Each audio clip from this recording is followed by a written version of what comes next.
Nha, trống gì nữa rồi. Yếu tại tự nhiên.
Okay, MMPC is going to give us a new link. So I'm going to leave this chat room this meeting room, and then I gonna enter with the new link. Okay, I think you all should do the same. Okay, because there's something wrong with the previous link. Okay, then. Right. So let us all leave the meeting, and then we use another link to enter to start a new meeting.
Hi, Tang Julian. Can you hear me?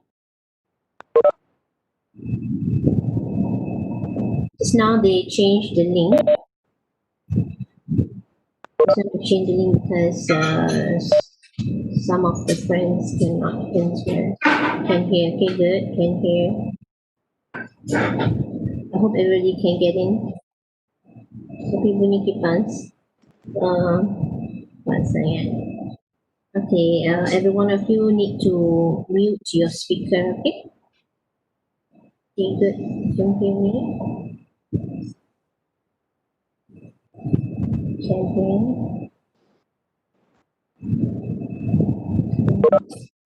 Yeah, Tang. Yeah. Maybe you need to reconnect. You leave the meeting and you reconnect. Okay, Tang, you can hear now.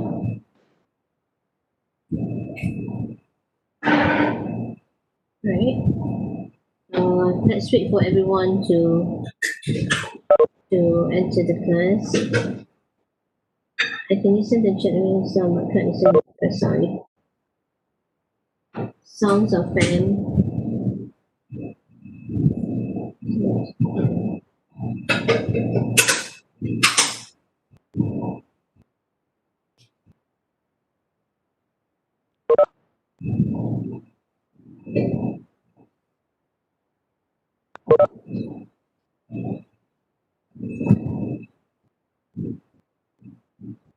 You cannot hear me?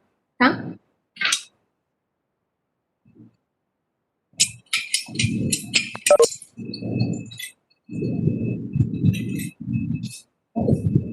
Let's slow down. The sounds of fan. Can you still hear the fan sound? Can you hear me now? Better? Much better. Okay, that's fine. Okay, great. Okay. All right. Yes, yes, yes. So if you can on your video so that I can see your faces, it will be good. So I know you're here in the class. Thank you. Can you just on your video so that I can see you? Thanks. All right. I can see you. Alhamdulillah. Okay. Okay. All right. Line not good here. Okay. I think we encounter quite often the time the line is interrupted, something like that lately. Okay. How was your line? How was your reception this morning? Was it good? Good? Okay, great. Okay, let me see. Right. Are there a few more of your friends? So sorry, my turn. Right, okay. I think device one. Okay. Okay, cut. It's okay. Those who can on their video, it'll be good so I can see you. Okay. Got friend not yet in. Okay. Let me know if everybody's in. Okay. Because there are quite a number of you today in the class, 49. 49 of you, quite a big class. All right. Okay. I gather that most of you are from the financial planning industry. Could probably be from any unit trust. You could be unit trust agents or insurance agents, something like that. Or I assume if I'm correct, but it doesn't matter. I think reason being you enroll or you applied for this class is for fast licensing. Am I correct? Is it for fast licensing? Yeah, to get your APR or to get your CMSLL, right? I guess so. Okay, perfect. Yes, all right. Do you think I can start the class, or I should wait a little while for the others to come in? Let me see. I can see most of you here. All right. Okay. Okay. I can still see some of you are not here yet. Okay. All right. I think I can start. Okay. Okay. So just now when I started with the earlier link, I did ask some of you how many chapters that you have in your module for zakat. Right. So initially, we only have like one chapter for zakat in your module 4 textbook, but we have added another two chapters in. So by right, you should have three chapters altogether: chapter 14, 15, and 16. Right. So you can check it out on the screen in your module 4. You can just click it there. So you can see that there are about three chapters there. Okay. And probably there will be maybe 4 to 5 questions for zakat for your exam, right? And normally zakat questions not so difficult. And if you read chapter 15, 16, I think chapter 14, 15, and 16, right? 14, 15, and 16. 14, 15, and 16. Okay.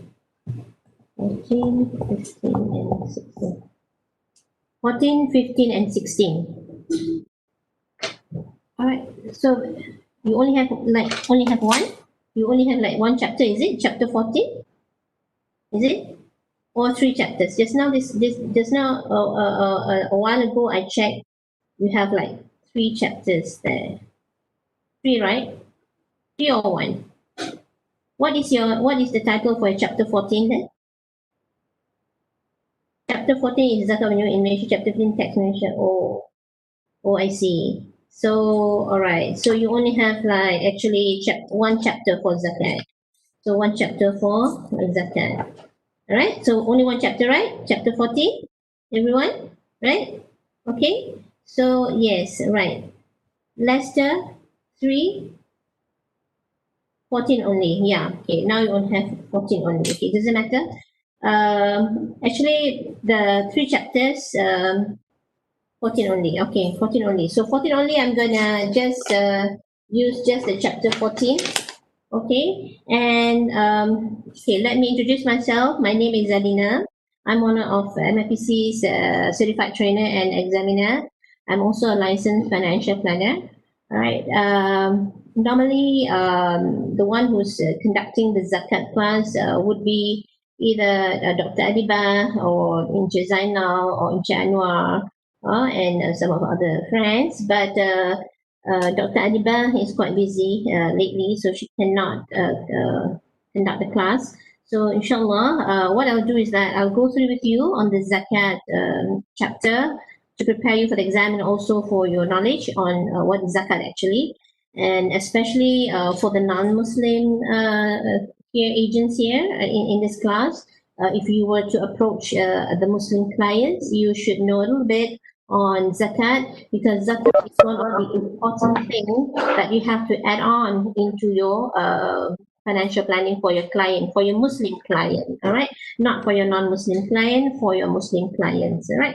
And also, zakat is also eligible for zakat rebate in your tax planning. So that's why it's important for you to know how to calculate for zakat and what is zakat actually, right? So what I'll do is that there also in your e-learning, you can have access to the slides on zakat, which I'm gonna share with you on the screen. And just to go through with you what is zakat, at the same time, you can just read your chapter, just one chapter for zakat, and I think it should be no problem for you to pass the zakat questions, because not so much there and only one chapter. But let me explain what is zakat all about. Okay, I'll share you the slides on zakat. Let me see.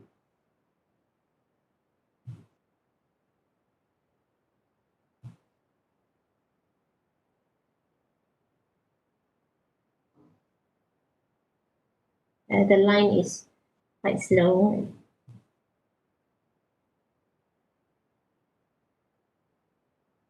I'll share content or something. Okay, share content. Mhm.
Okay, one and open it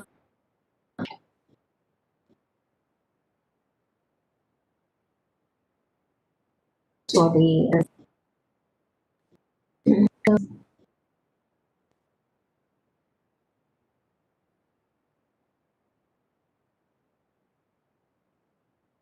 something went wrong. Okay, so here we go. Okay. Oh, okay, everybody can see the slides, right? Let's see.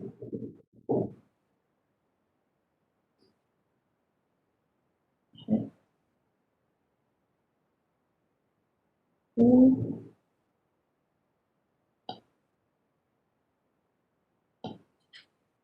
Okay, you can see the slides, right? Okay, actually, I'm sharing with you the slides that Dr. Adiba did, and this slide is also in your e-learning that you can have access to, right? You can run through it. Okay, let me go through the slides with you. Okay, zakat for individuals in Malaysia. Okay, all right. Okay. Zakat is actually one of the pillars in Islam, and whereby we have five pillars in Islam, right? And one of them is zakat, and zakat is compulsory for Muslims to pay zakat if they meet the conditions, All right, and so here the amount of zakat paid. Can you please make the slide a slideshow mode? Slideshow mode. Okay, let me see what I can do. Slideshow mode. All right. Slideshow mode. Oh, okay. This is on PDF. I need to do it as slides. Lester, I'm not sure whether I'm able to do that. Okay. I'm not sure whether I'm able to do that. It's okay. All right. I'm so sorry. All right. So, okay. All right. Okay. Okay. All right. So it is the one of the five pillars in Islam, right? And the Muslim, they have to pay. They have to pay the zakat if they meet all the conditions or whatnot. We will see on that later. All right. And here in Malaysia, zakat and taxation run in parallel with each other, and the fund from both also will be used to develop the country. All right. So if my zakat exceeds the tax payable that I'm supposed to LHDN, so I need not to pay any more tax to LHDN because I can use my my zakat that I paid as tax rebate. All right, but then still, zakat is paid by the Muslims is to for the benefit of the economy, all right, for the country's growth and whatnot, right? But then the only thing is our payment, our zakat that we pay will be going to the Muslim, to the asnaf, to the eight beneficiaries. There are only eight beneficiaries that are entitled to get the zakat. Not everyone can get the zakat. All right, so there are specific conditions to that. Okay, and all right. And what are the five pillars in Islam? So the five pillars in Islam, all right, it's uh, the first one is the pronunciation that we Muslim believe that there is no God but Allah, and Nabi Muhammad, the Prophet Muhammad, is the messenger of Allah, and we have to perform our salah and our prayers five times a day, and we have to pay zakat. After that, we are paying zakat, and then after that, we fast for a month. Just recently, we have passed our Ramadan month, and the last one is to perform Hajj in Mecca. Right. So unfortunately, just recently for this year, most of the people who are the Muslim in the world cannot perform their pilgrimage because of COVID-19. Right. But these are the five pillars in Islam. And if you look at the slides, ladies and gentlemen, there are about 30 to 32 verses in Al Quran telling about the commandments of Allah for the Muslim to pay zakat. So it's right after, that if you see the verses in Al Quran here, all right, it's always associated with after Allah said after you perform your salah, and then you also have to perform your zakah. Yeah.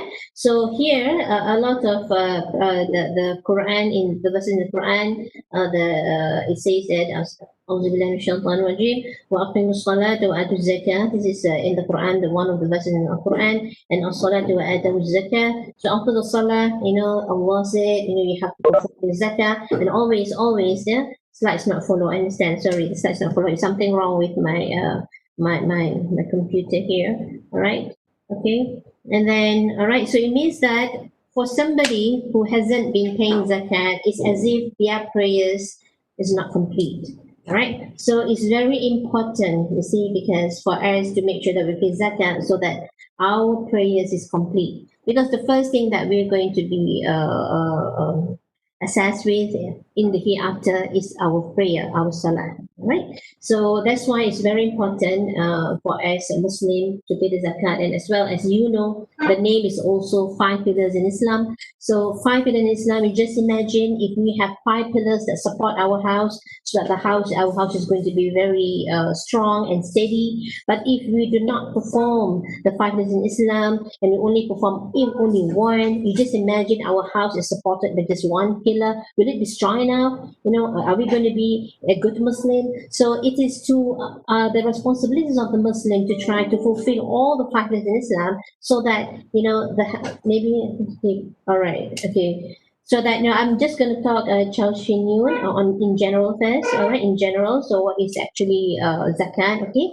you can look through the slides later, all right. So it's very important for us actually Muslims, to make sure that we try to fulfill all the parts in Islam, so that we will build our house here in this world comfortable, and we'll be close to Allah. And our faith and belief is going to be very strong, all right. And we will make sure that we are always near to Allah, and we must always be sure that we follow Allah commandments. We are very obedient slaves to Allah. So that is why that we try to perform all the practices, and why we take zakat here in our program, because zakat can be used as one of the tools in financial planning. So zakat can be used to offset some of your tax payable. So that's why we put in zakat chapter in our program, right? So that you would be able to advise your Muslim clients, see, to pay zakat. One is to fulfill their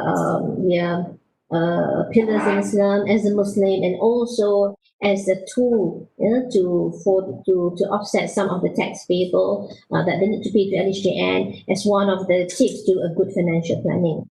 All right, so that's why we add in the zakat here. So if you look at the chapters in your book, all right, in your book, chapter 14, and on page 14-3, I hope every one of you have it on your screen there, your chapter 14-3. All right, so I would like you to read all the things there in that chapter to prepare for the exam, because most of the things going to come out, and normally zakat question is going to be tested on some calculations, either on zakat that you have, zakat on your income, zakat on your saving, or zakat on gold. Right, you can see it later. All right. So why zakat? Zakat is actually, you see, is not a gift of the zakat payer to the community. No, it's not a gift. It's actually act of returning the right of others in one's wealth. As you know, we as a Muslim, we are encouraged, you see, to find wealth, because why? Because the objective of Muslim, being in this world, is actually to help people. So one of the way to help people in the community is through paying zakat. So we are paying zakat. We as a zakat payer, you see, is more on simply an act of returning. All right, returning the right of others in our wealth. All right. So I'm earning an income. So me paying zakat is actually my act of returning the right of others in my wealth. You see, so I have my primary right, for my salary, all right, to where I work and I get my salary. That is my primary right. But there are also other people that have secondary right on my salary. All right, so that would be, you see, one of it is through sadaqah, charity, and the most important is through zakat. All right, so zakat is actually is more on the act of giving back, to the people who have secondary right on our wealth, and at the same time also, you see, as to obey, to obey the commandments of Allah, to fulfill, one of the pillars in Islam, which is zakat. All right. And then the meaning of zakat, if you look at page 14-3, the meaning of zakat is actually to cleanse or purify your assets, your wealth, you see, from dirt and filth. Okay, this is the first I'm talking about. So literally, all right, zakat means cleansing or purifying of something from dirt or filth. See, dirt or filth is dirty, right? Filth is dirtier than dirty. All right, so it means that sometimes we have our wealth through a means that it's not Sharia compliant, right? So we might be getting an employment, a salary from a job that we are we're holding now. And what we do in the office, you see, we are very busy, with our phones, with our WhatsApp, with our TGs, IGs, and whatnot. So we are using our, working time, doing our personal things. And we are bringing back the salary, you see, feeding our children with the salary that we earn. And then and somehow it's not really of used for the correct purposes, right? You should actually be using, you see, be doing your job while you're in doing your office hours, not doing your personal things. So it's something like that. It could probably be something that we have gotten from a mean that is not sharing compliant, and it could be we could have got it from a source that is not pure. So we need to cleanse it. We need to also cleanse it, and we are not only cleansing the wealth that we have, we're also cleansing our soul, right? So I'm moving this slide, inshallah. Okay, I'm trying. So we should, it's also helping the taxpayer, the zakat payer, to also cleanse the soul. You see, when we perform our zakat, actually, we are trying, we are hoping that we do not have these three bad characteristics in ourselves. These three bad behaviors that we have in ourselves. Okay, one of it is actually when we don't do any charity, when we don't pay our zakat. So what we are afraid is that, we are going to become greedier and greedier, right? So we become greedy. So we develop the greed in ourselves, right? Secondly, if we don't pay our zakat, we don't give charity, we don't give sadaqah and whatnot, right? So we are afraid that we become obsessed with money. So what do you mean by obsessed with money? Obsessed with money means, our God is RM, Ringgit Malaysia. So if anyone wants my help, the first thing that I'll ask this person is that, you need my help, right? So how much will you pay me if I help you out? Right? If I do, everything must be associated with Ringgit Malaysia. And if your boss asks you one day, maybe Kim, can you stay back a little while? Can you stay back a little while? You see, to do some extra work for the office, for the company. And the first thing that you ask your boss is that, boss, if I stay back, can I claim my overtime? Do I have overtime for this? Can I claim for overtime? So you are not going to do it, for people, for your company, but you're doing it for the money, right? So everything must be associated with money. So you become obsessed with money. If there's no Ringgit Malaysia at the end of the road, you're not going to help anyone. You're not going to do it. You see, if there's something for you there, some big money or small or whatever, so as long as it's around Ringgit Malaysia, and then only you're going to do it. So it's something, you become obsessed with. Right. So the other one is, I'm not moving the slide. No, I'm still at this slide. Okay. Slide contact correct. I'm not moving the slides. I'm not moving slides. Okay.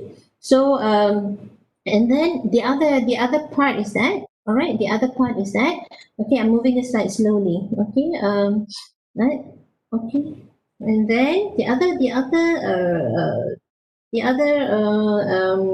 characteristics, or the other behavior that we're afraid to have if we don't pay our zakat, is that we're afraid that we become arrogant.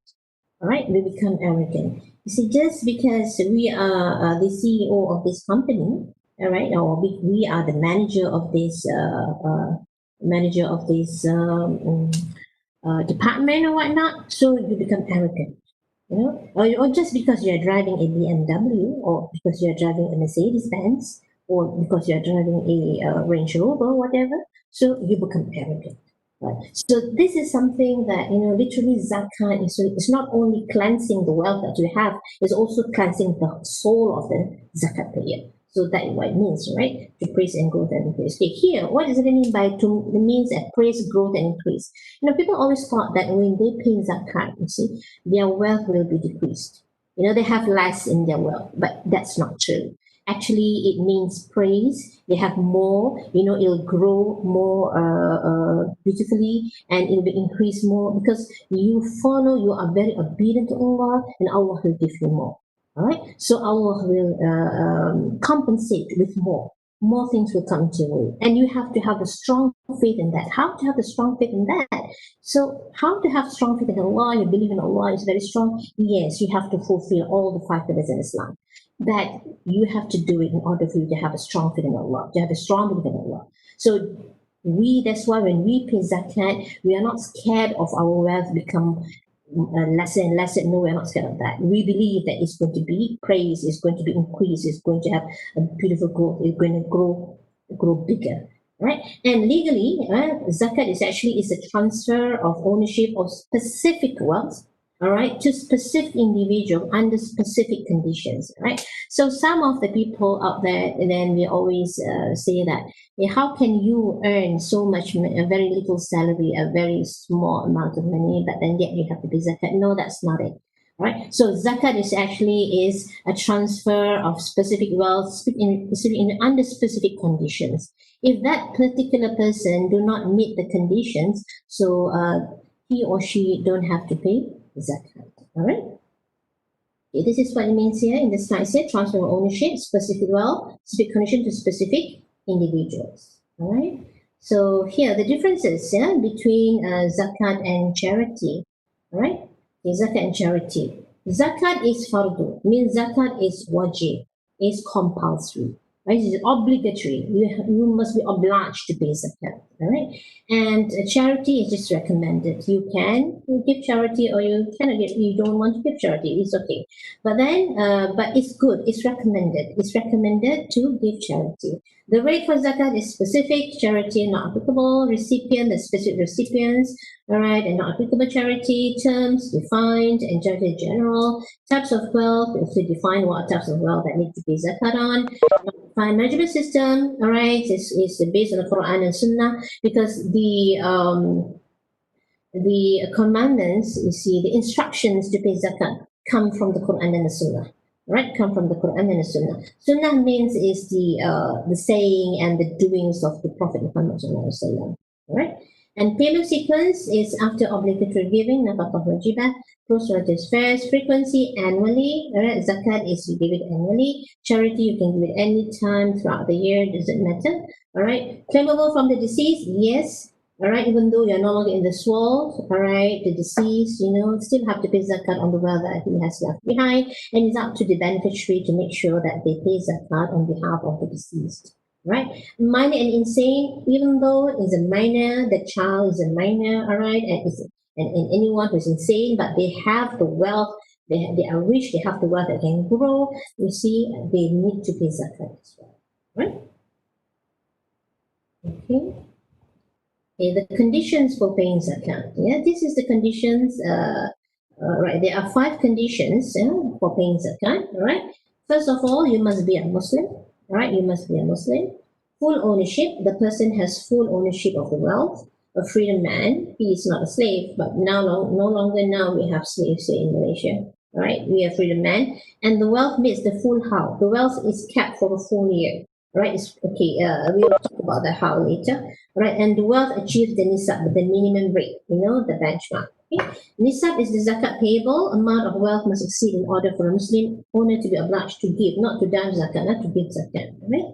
So once our wealth, the Muslim's wealth achieve the nisab, all right, so he or she has to pay the zakat. And if the wealth is kept for a 1-year period, and he's a Muslim and he has the full ownership and he's a free man, so he fulfill all the conditions, he must pay zakat. He must not try not to pay zakat.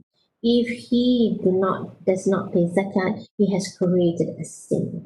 Right? It's a debt. It's a debt from him to Allah. Because as a Muslim, when we die, all right, the first thing that people will have to do on behalf of us, all right, first they have to bury us. Secondly, you have to pay the debt. All right, debt to institutions or to I will explain full how later.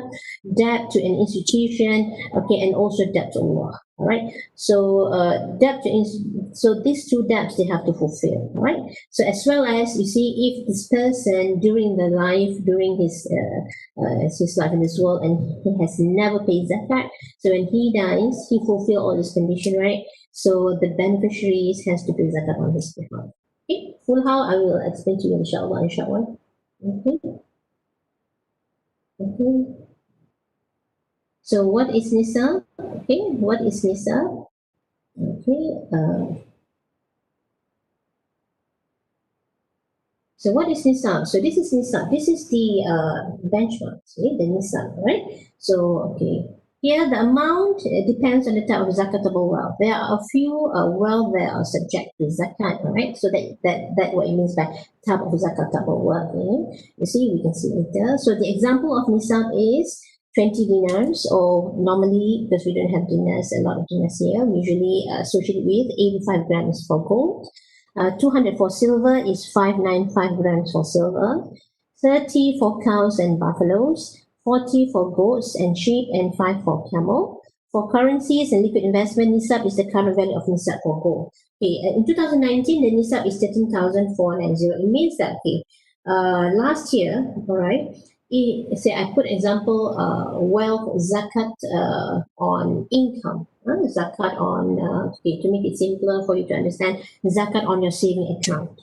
All right, so if at the end of 31st December 2019 last year, and in your saving account, you have 14,000, so it already meets the nisab, because the nisab in 2019 is 13,490. All right, so on the 31st December 2019, if the amount in your savings account is RM 14,000, so you already meets the nisab. And how much that you have to, so how is, again, how is this now? There's one question on how. All right, so how is you kept it already from 1st January to 31st December 2019. How is 1 year period? See, the 1 year period, one how means that 1st January 2019 until 31st December 2019, that is following the lunar calendar. All right, for the Islamic calendar, okay, we follow the 354 days, and for the lunar calendar is 365 days, right? Okay, and now your how is the period for 1 year. Okay, you can either choose your how, not necessarily the 1st January 2019 to 31st December 2019, because we're afraid that you might forget to pay your zakat, because you see, but so that's why sometimes it's okay for you to decide on your own how, on your own period of 1 year. You can always do it for you to remember it easier. You can do it first Ramadan, first Ramadan, right? First Ramadan until the next Ramadan next year. So that will be your how, 1 year period, right? Or you could do it even on your birthday, right, on your birthday, so that you will remember that you have hold whatever wealth that you have for a period of 1 year. And whatever wealth that you have hold for the period of 1 year, if it meets the nisab, as it shows in the screen here, if it meets the nisab, then you have to pay zakat. And zakat on savings account is now my example. All right, if you have by end 31st December 2019, if your house is from 1st January to 31st December 2019, and if your the amount in your savings account is 14,000, so you have to take out 14,000 times 2.5%. That is your zakat payable. Right? So, okay, let me see if there's any questions here. Okay, hold on.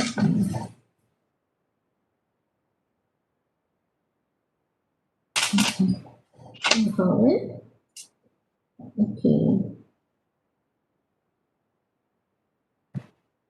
Right.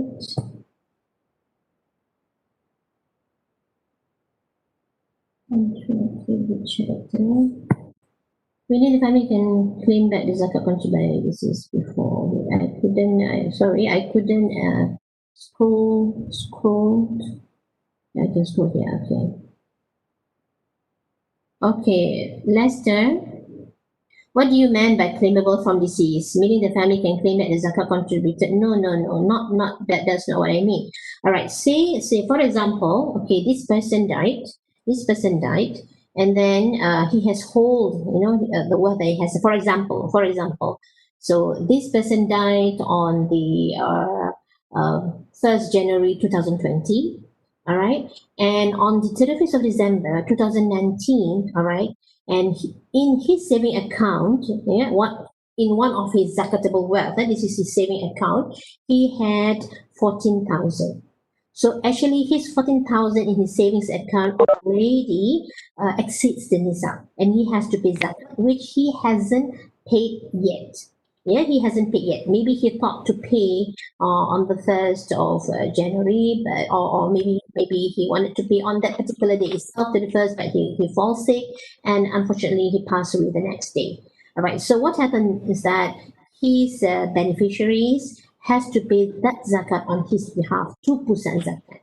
Right? So I hope that answered your question, Lester. Not claiming back the zakat. Zakat, you cannot claim back the zakat. Whatever zakat you have paid, you cannot claim back. All right. So it means that they are still liable, not claimable. They are liable, for the zakat. Okay, they're liable for the zakat. Zalina. One year refers to Islamic, one can. You can refer, Sabaria, your how, you can also use our Hijrah year, Hijri calendar, or the lunar. It doesn't matter. Okay? Okay? Can you hear me, Pan? Yeah. Liable, Lester, means you are liable. The deceased, even though you're no longer around, but you are leaving a lot of wealth behind, and all the wealth, all the combination of wealth that you have exceeds the nisab. So your beneficiaries, need to pay the zakat on the deceased behalf. Right? Even though the deceased did not leave any instructions in the will to pay the zakat, we as the beneficiaries, we have to pay the zakat on his behalf. Right? How much to pay? Okay. The zakat just now on the savings is 2.5%. Okay, the Karen is 2.5%. Right? 2.5. So 2.5%. We have a different rate for different zakatable wealth. We're going to see it in a short while, all right? But normally, for that applies to most Malaysians that underemployment or having some investments, all right, or holding gold and whatnot. So 50,000, yes, right. Right, 2.5% on 14,000. Okay, so 2.5% on 14,000. Okay, so that is what it means here. All right, if you have a currency and liquid investment, nisab is the current value for nisab gold. So now they have agreed that you need to combine the wealth that you have but based on the nisab, the gold nisab. Example, your savings, the gold that you wear or you don't wear, right? Your investments, right? You have to add it all together to make sure to see whether it exceeds the nisab or not. 14,000 are total saving account. Yes, Kim. Yeah, 14,000 are total saving account. That is for one account. That is for one account. I'm saying, my example is that just now. All right. Yeah. How do you nisab? How you nearly okay? Nisab is calculated based on the price of gold, 1 gram of gold. Okay. So if the price of 1 gram of gold now, for instance, 1 gram of gold is all right. Is RM 300. So 85 grams times 300 equivalent to 5 grams. Times 300 is 25,000. Okay. So that is how nisab is calculated. All right. Say for this year, for instance, if on the 31st December 2019, for Pusat Zakat Selangor, they will publish the nisab twice a year. Every half yearly, they will publish the nisab. All right. If you wanted to find to make sure that nisab is correct, you can always check on Pusat Zakat or in any states. All right, just Google, and then you can find out what is the nisab for the particular year. Okay. I'm taking this one example. Say the price of gold now is 300 ringgit per grams. So 85 grams times 300 is 25,500. So if, say, for instance, if by 31st December 2020, 31st December 2020, if your house is dated 1st January 2020 until 31st December 2020, All right, and if the price of gold 1 gram is 300, so it's 25,500. So if in your saving account, example, just saving account, I'm just giving you an example for one of your zakatable wealth, that is your saving account. If you have 30,000, so definitely it has exceeds the nisab of 25,500. So you have to pay 30,000 times 2.5%, right? 30,000 times 2.5%. Understand? Right? So I hope that one is clear. Okay, so that is quite straightforward, right? And if you have multiple saving accounts, you have to add all the values, all the amount, right? So actually, all right, they have just recent, they have come to an agreement. Okay, you are not only looking at one zakatable wealth, not only one asset. You're going to combine the whole thing, the whole assets that you have, the whole example, your savings, your investment in unit trust or in any investment vehicles, your employment income, and your from your takaful or whatnot. Okay, you add all those together to see whether the amount of money that you have, the amount of money you have exceeds the nisab or not. You don't just look at one particular asset. No, you combine all that you have. All right. Sorry, Puan, I would appreciate you could explain how the state calculates the yearly nisab. It follows the price of the gold. Puspa follow the price of 1 gram of gold. 1 gram of gold, right? So sometimes when you go to Negeri Sembilan, you can see that 1 gram of gold costs lesser than in Selangor, and probably the price of 1 gram of gold costs higher in maybe in Terengganu or Kelantan than Selangor. So that's how they calculate the nisab. It's not nisab, it's nisab. It's not nisab, it's nisab. Is that correct? It's nisab. Yeah, it's nisab. Right? So nisab. Okay, nisab, NISAB. Right?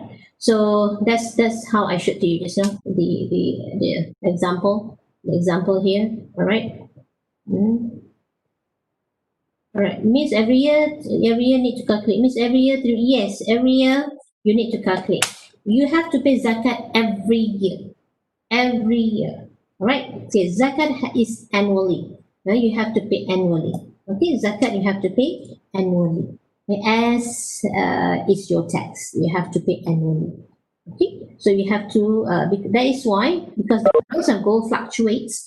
That's why the nisab also differs in every year. It differs. And because of the price of 1 gram of gold also differ from one state to another, so you can find that the nisab amount is also differs from one state to another as well because of the difference in the 1 gram of gold.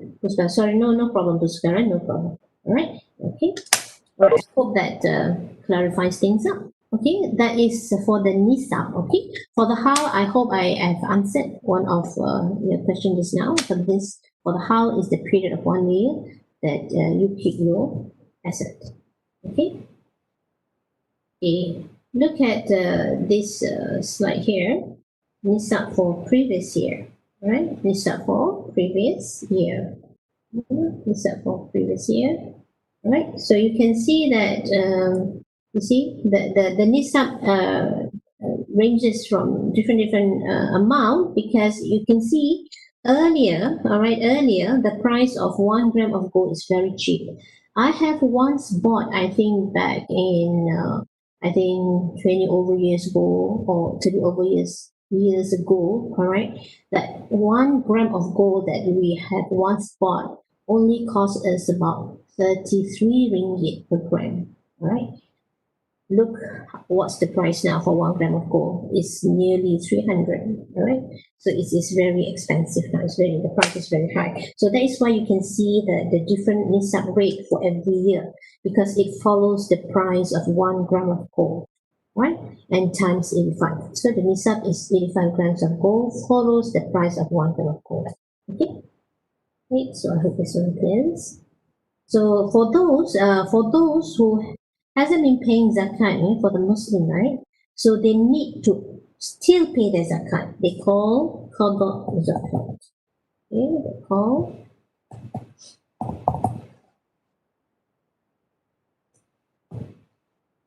qada. See, they have to cover. Means for those who, for the Muslim, who hasn't been paying zakat all the while, you see, by right that they already meet the nisab, they already meet the hal, then they never paid zakat. So they have to pay zakat. They call it qada, means they have to pay whatever they haven't paid for the last payback. Right. So what they can do is that they can look at the previous nisab rate, and if they know the amount of wealth that they have on the particular year, so they will have to pay the zakat accordingly.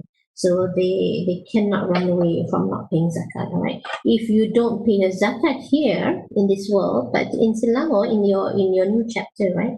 In your new chapters, but not in your chapter here in that you have at present. The state of Selangor, all right, the state of Selangor here, I can see here, all right. If you don't pay zakat, all right, it's a Sharia criminal offense, all right. In Selangor there are two clause on the Sharia criminal offense enactment, all right. They have enacted that any person who is liable to pay zakat or fitrah, all right, but they don't pay, all right, they will be fined not exceeding 5,000 ringgit to imprisonment not exceeding 3 years or both. All right, last time actually we don't have this, but now they have that already. But if you don't pay your tax, I'm sure the people from IRB, from HDN will come after you. But for zakat, if you don't pay, right, you're going to be answerable in the hereafter. But Selangor, it seems that has this Sharia under the enactment on the Sharia criminal offense enactment, they have something like this, and whereby if you are found you don't pay zakat, whereby you already fulfill all the conditions to pay zakat, are you going to be convicted for that, right? Okay. Let's look at who are the beneficiaries of zakat. Okay, who are the beneficiaries of zakat? All right. Okay, there are 8 beneficiaries of zakat. 8 beneficiaries of zakat. Okay, and okay, and the first one is the needy, the hardcore, the poor, the really poor people, Okay, for instance, okay, I just give you for instance, if I have a family of 6, example, I have a family of 6, all right, and I need about for me to survive a month, maybe I need about 2,000 ringgit, all right, 2,000 ringgit, but then I can't even provide half of the 2,000 ringgit. I'm considered fuqara, hardcore poor. So, but if I can provide at least a little bit more than half of 2,000, right? So I'm deemed as poor, right? So, but then Pusat Zakat has the formula or their ways of determining whether this particular family belongs to the hardcore or the needy or just the poor, right? But all right, so these are all the beneficiaries of zakat. There are 8 of them. So they are also termed as asnaf, right? They're also called as asnaf. Asnaf, all right. Also called as asnaf, right? Okay. So as asnaf. Asnaf. Right, they are the needy, the hardcore poor, the hardcore poor, the poor, the amil. So individuals who have the authority and responsible to collect and distribute zakat, right? Now, mu'alaf is non-Muslims who embrace Islam or have the potential to embrace Islam. Ariqab, to free captives, someone from bondage or the shackles of slavery. Gharimin, those people in debt. Debt is for survival, but not for luxurious. Ibn Sabil, the wayfarer, and fi sabilillah, in the way of Allah, or deeds accomplished in the cause of Allah subhanahu wa ta'ala. So fi sabilillah could be, like students, or they are stranded in overseas while studying. They could have problem, are they able to pay the fees or whatnot. They can ask for zakat assistance because they belongs to the this fisabilillah category, because they are in the process, in their way, in their path of searching for knowledge to help other people. So this is in the cause of Allah. Yeah, for because Rasulullah said, the Prophet Muhammad said, there are only three things that belong to us. All right, when we die, after we die. So first is the prayer of our good child, all right, and the sadaqah, the charity that we have given, and also the knowledge that we have shared, all right. So these are the only things that belong to us, when the rewards that are going to come to us after we are no longer in this world, all right. So that is why these students can ask or can apply for the zakat assistance, in order for them to finish their studies in overseas, right? Okay. This is also a popular question in exam, all right? The benefits of zakat. Okay. All right. So identifying the poor. All right. Just now I mentioned to you, Pusat Zakat has in Selangor, all right, Pusat Zakat in Selangor, they have a way to identify whether are you the hardcore poor or are you just poor. All right. So Zakat institution has introduced something called Had Kifayah. Had Kifayah, all right, as a mechanism to identify poor household. All right. So this Had Kifayah covers 6 basic expenses. Those who can apply to get the benefit from zakat. Those asnaf scheme, they are actually automatically, if they fulfill the criteria to become of the asnaf, they will automatically be the recipients for the zakat, right? But for those, like for these students or whatnot, if they need to apply, so that Pusat Zakat has to determine whether do they belong to this group or not, see whether do they qualify. All right. But basically, you see, like mu'allaf, the hardcore poor or not, the poor people, the amil or not, they automatically will get the disbursement from zakat without having to apply for it. All right. Right. So an evaluation will be conducted on basic expenses from a family. Right. This Had Kifayah will cover the basic expenses, such as shelter, the food, the clothing, the education, medical, and transportations. Right. So the rates are as follows. So they have come up. Pusat Zakat Selangor, Lembaga Zakat Selangor. Okay, they call something like the sufficiency limit. All right.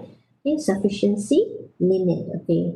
Right. Okay. Here, this is the example here, identifying the poor, right? For instance, okay, if for a family of 6, okay, for a family of 6, for instance, family of 6, the father, the mother, and okay, here the father, say if he or he is staying in a paid home, renting a home, so he needs about 140 sufficiency limit, right? Working adult.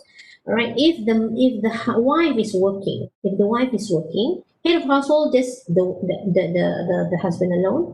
Working adult, all right, is the wife. If the wife is working, so another 295.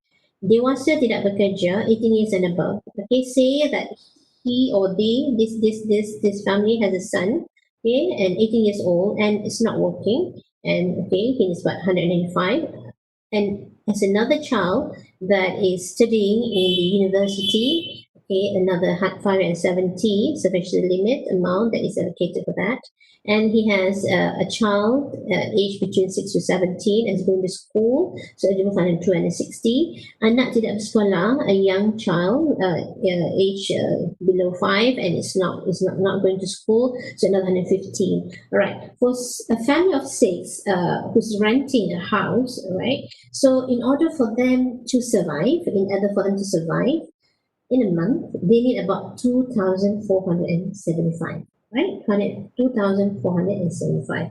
So there's an additional Had Kifayah, if applicable, if this particular family, one of the child is handicapped, and any one of them in the family has chronic disease, all right, and one of the child is sent over to a child care because the mother is working, another 250 additional, right? So if this, okay, 2004, 2475, all right? So if these people, right, this is identifying the poor, right? Okay, here what it says. For a family, okay, for a family of six with one person for each category, as just now I explained to you, all right? So the sufficiency limit, to live, to be able to survive sufficiently, they might need about 2,475, all right? So if the total household income is less than this amount, they can be considered as needy miskin. So if the household income, you see, is 1,500 or is 2,000, so they can be considered as miskin. And if the income is less than half of this sufficient limit, they can be considered as poor fakir. Right? If the income is less than this, 2,475 is about 1,237, something like that. Right? It's only like maybe 1,000. It's less than half, so they can be considered fakir, the hardcore poor. Right? So in 2018, right, what is freehold means it's not paid. Yeah? Freehold means you're not paying. This is a freehold. Maybe it's you inherit the house, family's house, all right, and maybe it's all somebody give you a shelter to live, and then it's free. You're not paying anything for a house, no rent, whatever. Okay. Right. That table, unlike tax relief, means zakat no need to pay so much. Yes, exactly. So because actually zakat, we're going to see it later. You have two approaches to pay a zakat, right? It's either you apply the sufficiency limits, the reliefs, all right, the allowable deductions, or you're going to pay on your gross income 2.5%. Right? There are two ways. We're going to see short one, inshallah. Right? So this is what it means to identify the poor. So that is why whenever there are some arguments, there are some questions asked by the Muslim people, who say, I'm going to give this money to my kampong people. I think they are poor. I think they are poor people, right? I think they are needy people, something like that. So, but then if these people do not belong to this group, do not do of that, and it exceeds the hak kifaya. So actually, they fail to qualify as one of the asnaf. And when they fail to qualify the asnaf, the money that you thought you pay as zakat to them, does not deem to be zakat. It only it will be taken only as charity. So you still haven't fulfilled your zakat. So that is why we always advise the Malaysian people to just go to the respective pusat zakat at each of your state and just pay your zakat there, and that's it. It's easy because now our government has prepared all these things, all the institutions, all the privatized institutions to collect the zakat for us and as well to disburse the zakat to the right people. So we are rest assured that we have done our responsibility and we have fulfilled one of the pillars in Islam. Right? Okay, all right. So zakat, thank you so much. Yeah, actually, Kim zakat, the rate is only 2.5%. Tax can go so much more, right? It's only 2.5. It's so little. So the zakat system in Malaysia, right? In Malaysia, all religious matters are under the governance of each state in this country, right? And according to the federal institution, list 2 state list of 2009, it is clearly stated that zakat, fitrah, or any other baitul mals, Islamic religious revenue are under the purview of state government and not federal government, right? So therefore, the admission of zakat in Malaysia is under respective Islamic council of each state. Okay, so you can see, you can just, wherever you are, all right, you can just go to your respective pusat zakat, all right, and just pay the zakat there. Okay, so that is better than giving to money to poor people that you thought they're poor, but actually they're not poor. They have a lot of assets that you don't show you because they try to avoid paying tax, right? Okay, and in 1991, an innovative step was introduced by the Federal Islamic Council through setting up Pusat Pungutan Zakat (PPZ). All right. So the main reason is to administer the zakat collection in the federal territory. Okay. PPZ, Pusat Pengurusan Zakat, X, and Amil. Yeah, Amil is the collector of zakat, and they are also one of the asnaf, and they are also responsible to disperse the zakat money. Right.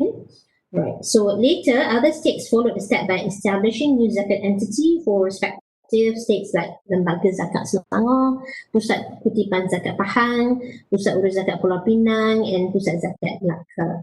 Right. Since in Malaysia, zakat matters are under the purview of the Islamic State Council, there is no standardized practice. Therefore, our Malaysian government has set up a new department. They call it Jauhar. They call it Jabatan Wakaf Zakat and Haji in order to establish a standard approach among states and to ensure good governance in practice for Islamic religious councils. Okay, so this is our zakat system in Malaysia.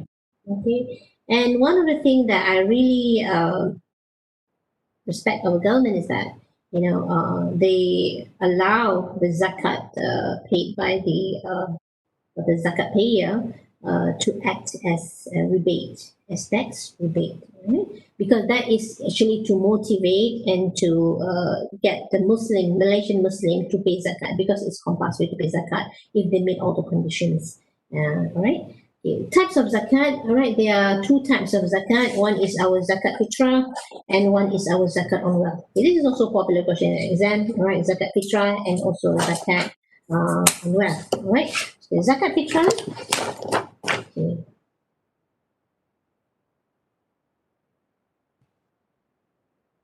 Okay, zakat fitrah is the word fitri means the same as iftar. Is breaking a fast and comes from the same root as futur, which means breakfast. Zakat fitrah is also known as zakat of body and zakat of Ramadan. That's why zakat fitrah is normally people pay only once, right? In Ramadan, only in Ramadan, once a year as well, during the month of Ramadan, right? Okay, zakat fitrah is compulsory of every Muslim, whereby the Prophet made zakat fitrah compulsory on every slave, free man, male, female, young and old among the Muslims, ones of dry dates or ones of Bali. All right, so it is due from the starting of Ramadan and ends before the Eid Fitr prayer. So it starts from the first day of Ramadan and it ends before the prayer, the Eid Fitr prayer. Yeah. So the head of the household may pay the required amount for the other members. Normally, the head of the household will pay the zakat fitrah for all the members in the house. Okay. So zakat fitrah is quite straightforward, and zakat fitrah is also eligible as zakat rebate. Okay. There are also conditions, all right, to pay zakat fitrah. Okay, zakat fitrah. There are three conditions on zakat fitrah. Just now on zakat on wealth, okay, there are 5 conditions. On zakat fitrah, there are 3 conditions.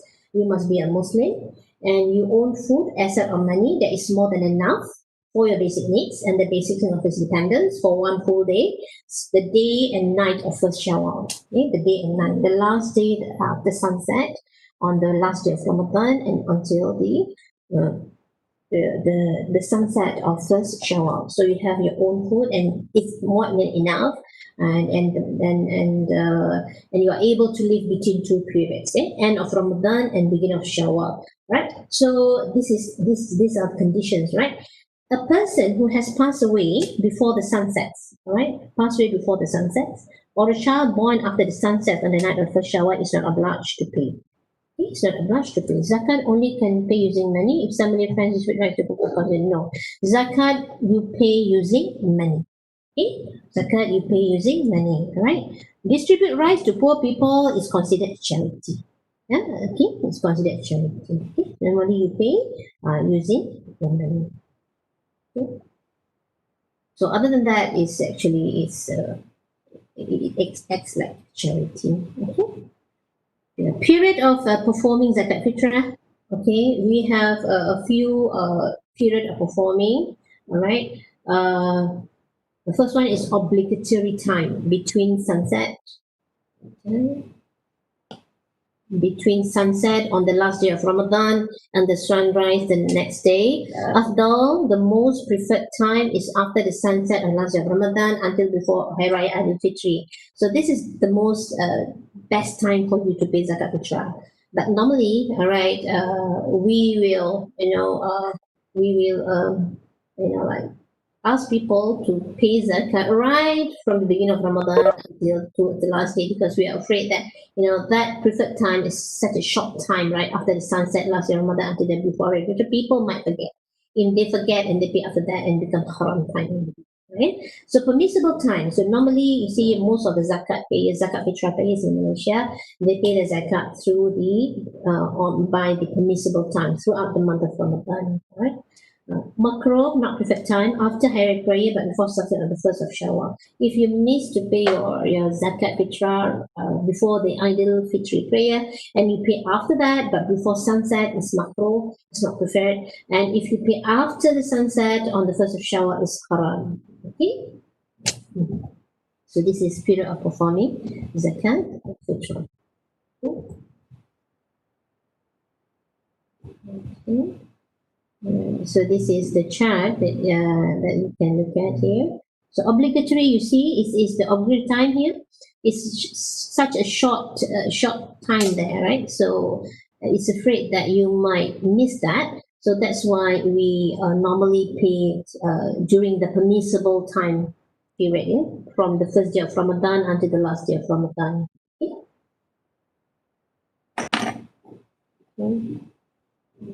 Okay. Zakat fitrah.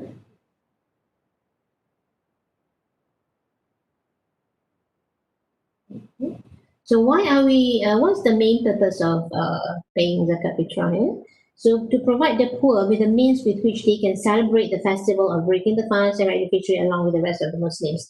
It's just to help the poor to also celebrate Hari Raya, right? Because Hari Raya is the winning day for the Muslims after successfully fast for a month. Right? So Allah said He wants everyone to celebrate, right? So that's why the ones who have extras, should help the poor people to also able to celebrate on the first day of Hari Raya. Okay. Here, the application in Malaysia, the food or grain used to pay as a basis for zakat fitrah is rice. You don't give the rice, right? So it's just the amount of one set of experience to about 2.72 kg of rice, which is back in 2016, the price of that 2.72 kg is 7 ringgit. Right, for the year 2016. This is the price of the zakat fitrah will also be announced in Ramadan, and just follow the amount announced, just follow, and then you just pay accordingly, right? State-based authorities review the amount from time to time based on the market value of rice. Therefore, the rate of zakat fitrah sometimes varies from one to another and will change year by year. Yeah, as well as our zakat on wealth that based on gold nisab, right? Based on the price of 1 gram of gold, it also differs every year by year. Okay. Okay, zakat on wealth. Okay, these are the zakat on wealth that we're going to look at. All right, just now is zakat fitrah and zakat on wealth. So the zakat on wealth has also 8 types of zakat on wealth. So first one is agricultural product. See, wheat and rice. Normally in Malaysia, we for the paddy. Look at this paddy, the farmer for the paddy field. Livestock, cows, sheep, and camel. I think in Malaysia we don't have people, having camel, right? Normally breed cows and sheep, and gold and silver, ma'din and rikas, mineral and treasure, business, all right, sole proprietor, partnership company, money, or money that we have in our savings accounts, EPF, zakat or whatnot, our investment in shares, unit trust, all right, ASB or whatnot, and employment income. Okay, these are 8 zakatable wealth that you have to pay zakat on all this wealth. All right, if it meets the conditions. I repeat, if it meets the condition. How about real estate? Real estate, no. Land and or house that is not used, you don't have to pay zakat on it unless, all right, you have a house. It's called mustawalat source. unless, all right, you have a house, you have a piece of land, and the house, you put it for rental. So that rental income that you get every month is considered income that needs to pay zakat on that, right? But the house itself, no. The house itself, no. See if the land you make the land into, right, use the land to breed livestock, or to have your crops or whatever. So with the profits that you have, minus of all the expenses that you have taken out, you need to make use of the land, deduct all that. So if the balance, if it meets the nisab, then only you pay the zakat. But on that piece of land itself, if it's not used, you don't use it, and for the particular house, if you don't use it, even your own residential house, no, you don't have to pay the zakat on the particular properties. Yeah, all right. Okay. Okay. All right. Kim also, okay, Lester. Okay. That is okay. Zakat. Now let's look on zakat on agricultural. Zakat on agricultural. Okay, zakat on agricultural. Okay, zakat on agricultural. The zakat on agricultural product is imposed on Muslim whether in the form of cereals or fruits, wheat, barley, paddy, dates, and raisin. As for agricultural product other than non-basic food, zakat on the business will be imposed on that instead of zakat on the product if they are traded. Say if this particular person trade rice, but they don't really, do this agriculture, like they tanam lah, tanam paddy or what, tanam all this, wheat or dates or whatnot, but they just trade. So their zakat on business, the zakat that we impose on that is zakat on business, not zakat on agricultural, right? Okay. So what is the zakat on agricultural product? The rate for zakat on agricultural product depends on two methods of watering the plants as follow.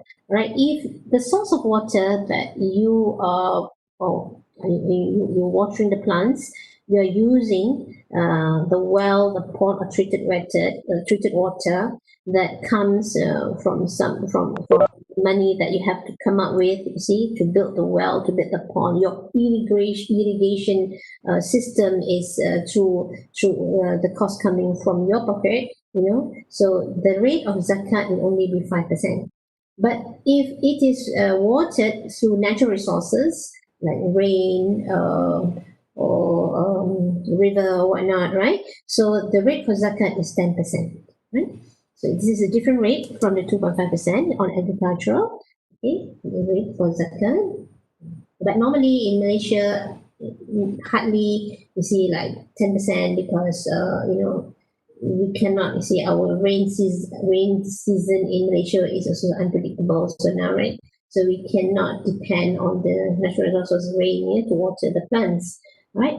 So zakat is paid after the agricultural produces ripe and cleansed. So many states have determined the zakat on agricultural produce only imposed on paddy. It must be paid after harvested. So in agricultural product, they don't have the how. They don't have the how, mean after 1 year, no, or keep in 1 year, no. You have to pay zakat right after it has been harvested, all right? And it must be paid at the rate of, after harvested, it must be paid at the rate of 5%, all right, from the total crops, excluding subsidy given by government, right? So once, say for example, all right, the weight paddy, the total weight of paddy is 2,000 kg, for instance, and the subsidy that we have received from the government saying so much, maybe 2,000 or whatnot. So you have to minus off the value for paddy to 2,200. If the value for paddy for 1 kg is 160, minus maybe 400 subsidy from government, 2008, all right, then only you take out 2.5% from that and 5% from the value of paddy to pay the zakat. But the subsidy that given to you by the government must be paid zakat on income, right? Because you receive that subsidy as an income from the government, okay? Right. So the subsidy is treated as mal mustafad, which has to be added up with other income. Right, the subsidy is still given to you free, right? So on the agriculture product, all right, that you have to pay zakat on, like as this calculation showed here. So if the total weight of paddy after you harvest it is 2000 kg, all right, and the nisab is 360 gantang or 1.306 tons or 1,306 kg. All right, so 2,000 kg exceeds the nisab of 1,306 kg. So definitely you have to pay zakat on this paddy. So the value of paddy for 1 kg is, for instance, is 160. So 160 times 2,000 is 3,200. So value of zakat on paddy will be 5% from 3,200. Yes.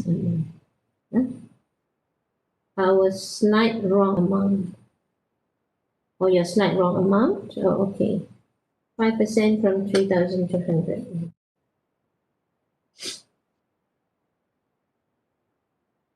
And 160. So you follow this one. Okay, Kim is 5% from. All right. Okay. All right. Okay, Kim. Okay, done. Okay, then we're going to look on, there's now zakat on agriculture. So what about zakat on livestock? Okay, so zakat on livestock is compulsory to the owner of the livestock when it fulfills the condition to pay zakat. Right, it is based on the hadith as narrated by Ibn Majah. From 40 sheep, this imposes zakat of 1 sheep. If you have 40 sheep, then your zakat is 1 sheep. Okay, so this is for sheep. Okay, the animals that are subject to zakat on livestock, all right, cows and buffaloes. We group these animals together, cows and buffaloes, so for easy calculations, right? Goats and sheep and camel. Okay. Okay, zakat on livestock. So the how, okay. The how of the livestock is 1 year of hijrah or 254 days. Means that you must keep the livestock, the animals, for a year, right? And for a year, and if you meet the nisab, then you have to pay zakat on the livestock. Okay. Other than livestock, must be fully owned by Muslim. The conditions, right? The conditions, the livestock must be kept for a year, for hijrah year, all right? Other than livestock, must be fully owned by the Muslim and a freedom person. There are also other conditions that need to be fulfilled, which are animals must be pastured naturally. The animals should not be working animals to use to plow the field, to lift goods or whatever. Nisab must be maintained during the howl. So the nisab for cattle is 50, sheep is 40, and camel is 5. Okay, zakat on livestock. Okay, this is the rate. Okay. All right. There will be some of my students also ask me question. Do you need to memorize the table or not? Okay, you don't have to, but I think it's quite easy. All right. So 30 to 39, if you have bull, all right, for bull. Okay, the types of animals is bull, the age of animals 1 year or more. It means that you see when you have to pay zakat on this livestock, on the cows, on the buffalo, on the sheep and the goat, you don't take one goat and one buffalo to the pusat zakat. Okay, right? It's in a means of ringgit Malaysia, right? So the amount of zakat is if you have say 30 to 39 bull, right, and you have to take out one bull as zakat. So the age of the animals is 1 year or more. Means that you have to find out what is the price of a bull that is 1 year old, 1 year old, and what is the price, right? So you have to pay zakat on that. Need to memorize that? That's why the same question. Not really, but at least you know a little bit on. You see, like like 30 to 39, like bull, and then if cow, if you have 40 to 49, one cow, right? Just I think if you can, but I don't think it's quite difficult for you to memorize this one, but they won't really ask you, until hundreds of 120 above. But this is quite simple, right? If for cow, okay, for a cow is actually, let me see, for a cow, right? So for a cow, look here, for 40 to 49, all right, 40, just one cow, and then And then once you reach 40 to 80, so 40 to 80, so another one cow, 1 and 1, all right? This is 1 and 1. Okay, I think it's, and then 120 and above, usually it's just 1 and 1, and then 120 above, 3 and 4. That's it, 1 year and above, all right? Right, to memorize, need to know a little bit, not to read to memorize, need to understand it, okay? All right? But normally, I think question us is on calculation for zakat on gold. But they would probably ask you the nisab, the nisab, the nisab amount for this. Okay, amount of zakat means RM ringgit. What do you mean amount of zakat means 1 ringgit? Amount of zakat, not 1 ringgit, one bull. Not 1 ringgit for each bull. One bull, satu ekor. Ya, satu ekor.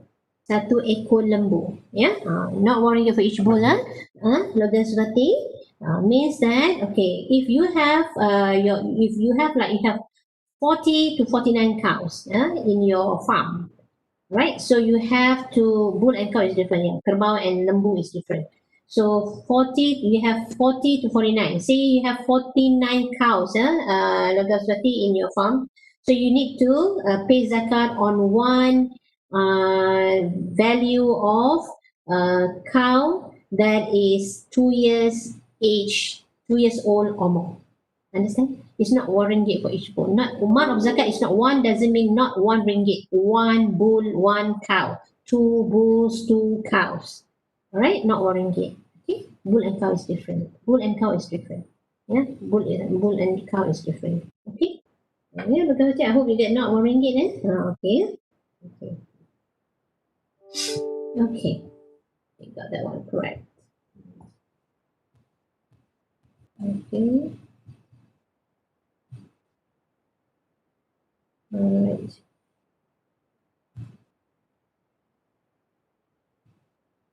On sheep and goats. Okay, this is the right. Sheep and goats and not cows and bulls. Okay. Now let's look at this one, zakat on gold and silver. Zakat on gold and silver. Okay. All right. Okay.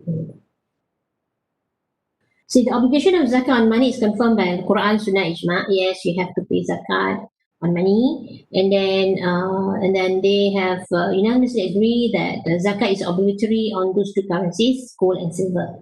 Right? So these two metal, okay, regardless in what its form is, gold bar, gold bullion, or gold notware, or gold utensils, so on, not silver utensils, silver furniture, whatever, as long as these two metal, all right, they need to pay zakat if it meets, you see, the nisab in the house. Okay? You must remember, always zakat is only, the condition is to meet the house and meet the nisab, right?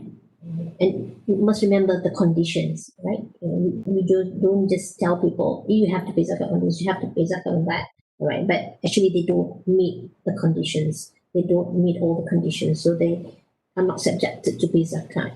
Okay. Types of gold and silver that are subject to zakat: gold and silver which are not worn, gold and silver which are worn. All right. So how to pay zakat? How to calculate the zakat on gold and silver? They are subject to two categories. Okay. For those who are not engaged in plantation or livestock bearing, they need to pay zakat on harvest and zakat on livestock, etc. For those who are not engaged in plantation or livestock bearing, you need to pay zakat on harvest and livestock. Wow. You mean to say that you are a sleeping partner?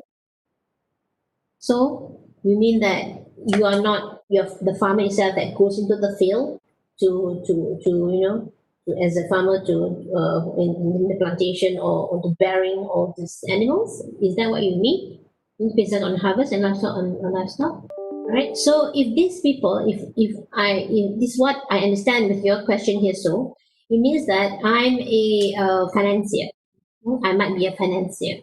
All right, so I give money. Okay, I finance this farmer probably. All right, to do the plantations or to bear the livestock. All right, to breed all these cows and bulls, something like that, and I get the profits. Okay, so it could be the type of zakat that I have to take out is more on if I do involve in that business, it will be my business zakat on business income.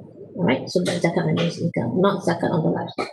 So, but these people, the farmers itself, all right, who's involved directly, so in either plantations or bearing livestock, so they have to, they are subjected to the livestock on zakat or agricultural on zakat on agriculture or on livestock. Okay, goldness.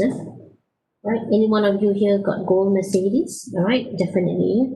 So you have to pay the zakat. But I don't think you dare to drive a gold Mercedes on the road now. Okay, everybody will chase after you. Okay, gold. Okay, types of gold and silver that are subject to zakat. So gold and silver which are not worn, and gold and silver which are worn. Okay. Okay. Something urgent. Okay. Okay.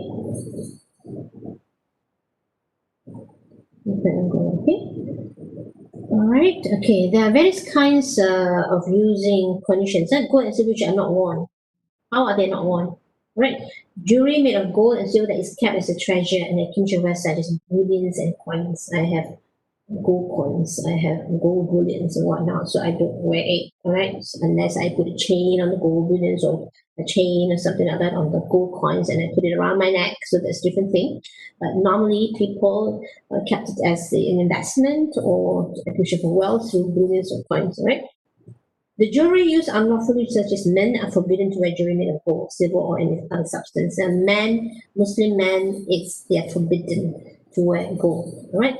So zakat is obliged on the jewelry if exceed nisab. All right.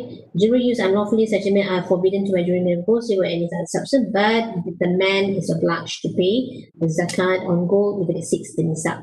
Gold or silver utensils, decorations, equipments, all right. Actually, Islam here says that Islam forbids the use of gold and silver as kitchen and dining utensils because that is a feature of a lavish way of living. So, but then, all of them, all the items, they are zakatable, right? If you have gold or silver utensils, all right, you have to pay zakat on that. Okay, that is zakat. That is not one. Okay, yeah, those are not farmers. Yeah, so those are not farmers, but they got money from that, right? So that will be treated as zakat on income. Okay, zakat on income. How to different means you buy gold need to count it, existing gold no need to count or not one. How to different it means new buy gold need no, okay. All right. You pay based on what you own. Yeah. All right. So it means that whatever gold you buy, for instance, right? So now is already the month of August. So you just bought this gold bullion, right? So if your how is from 1st January to 31st December 2012 or 2020, so you just bought it now. So that bullions is not considered when you want to pay your zakat, your 31st December, so it hasn't made the nisab yet, right? So you don't have to pay the zakat on that bond, right? Okay, based what you own. Okay, all right. Then is everything must be in conditioner, must be kept for a year. Remember that must be kept for a year, right? And then nisab for gold is 85 grams and 595 grams for silver, right? Jewelry, okay, say I have a gold ring, so I have the jewelry on this on my ring here, right? So I have to take out. I have to only to pay zakat on the gold ring, excluding the jewelry, considering the pearl or the permata or whatever, what do you call that? Or the precious stone, right? So if you do not know actually how much is the weight, of your gold ring, excluding the precious stones, right? What you can do is you can just bring your gold or whatever a chain that you have, your necklace that you have that have stones on it. You can just bring it over to Pusat Zakat. They will be able to calculate for you. They will be able to weigh it for you. They will be able to exactly, approximately, calculate for you, how much is actually the weight of the gold, excluding the stones. Okay? What I can say actually, if any of your Muslim friends don't really know, how much zakat that they have to pay and what are the zakat that they have to pay, what are the wealth that they have to pay zakat on, they can always check it out with these people at the respective pusat zakat, lembaga zakat at the respective states, and let's just go and see that, right? So every year need to pay zakat on the same gold ring. Exactly. So you need to pay zakat on the same gold ring, because for actually, if in zakat we assume that you have to pay zakat if you are rich, if you have wealth that is tend to grow, right? And now, for example, right, the same gold ring that I hold for the past 30 over years, which I paid. You see, maybe I have one gold ring that weighs about 5 grams, or maybe that weighs about 10 grams. And I bought it. And 30 years ago, whereby the price of 1 gram is only 30 ringgit. You just imagine if I have 10 grams of gold chain or gold ring, and it weighs 10 grams, and then the price last time was 30, it's only 300, right? But now I have, if the price of gold is already 300, the value of my same gold ring is already 3,000, right? So I can help more people. So I need to pay zakat because I got a lot of profit from that. You see, if I do sell the same the gold ring, I have 3,000 versus 300 ringgit, which I only paid 30 over years ago. So I need to pay the same zakat on the same gold ring. Look at it this way: is that poor people, they can't own any jewelries, hardly. But you have, you see. So you are considered a rich people, richer than them. So it's to you see, all right, kafala, right, to help people, right, to help people, with the asset that you have, the wealth that you have, you see, to help the poor and needy people. Okay, and besides, it's only 2.5%. It's only 2.5%. Okay, you just imagine, all right, from 1,000 ringgit that you have, all right, from 1,000 ringgit that you have, okay, you only pay about 25 ringgit. So it's very little. Yeah, but the profit is not realized yet. No, the profit, yes, it's not realized yet, but that you fully own it. You fully own it. Okay, you already fulfill the conditions. Right?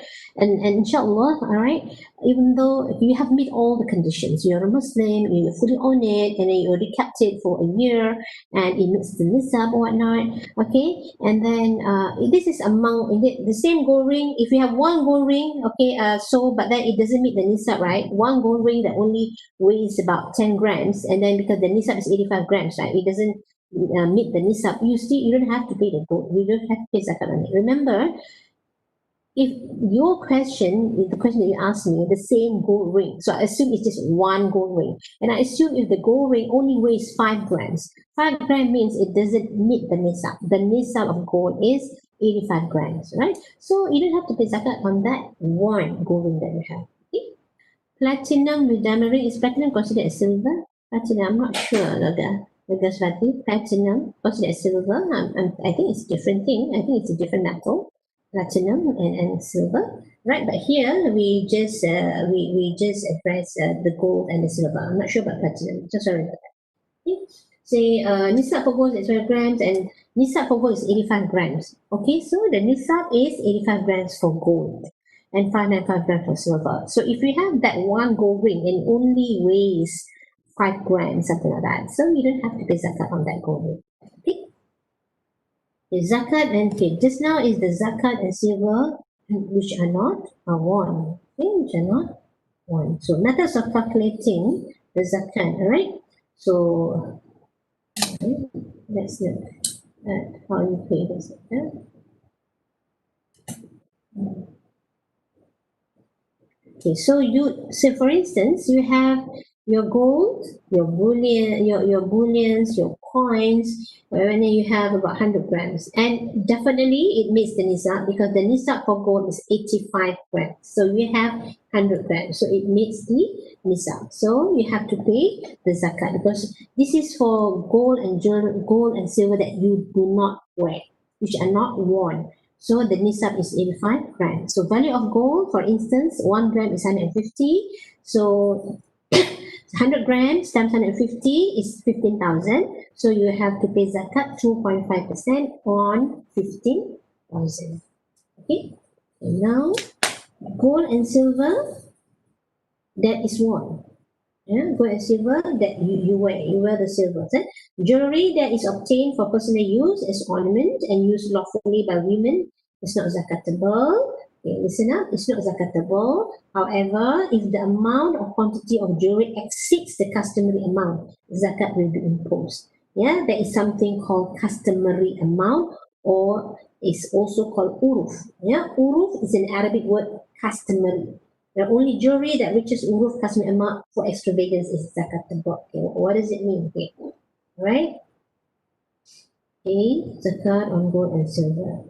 Okay, so for instance here, example, so the customary amount for gold in Selangor state is 800 grams for gold. Means the customary Selangor people, you see, the ladies in Selangor, women in Selangor, normally they own more or less about 800 grams of gold. You see, quite a lot, right? For Selangor people to own about 800 grams of gold, all right? So if I do wear, say for instance, I have my ring, I have my gold ring, I have my gold necklace, I have my gold chain or whatnot, and I wear all my golds, all my chain, all my earrings or whatnot, and I use it at least once a year. Okay, I use it, I don't keep it, I use all of it.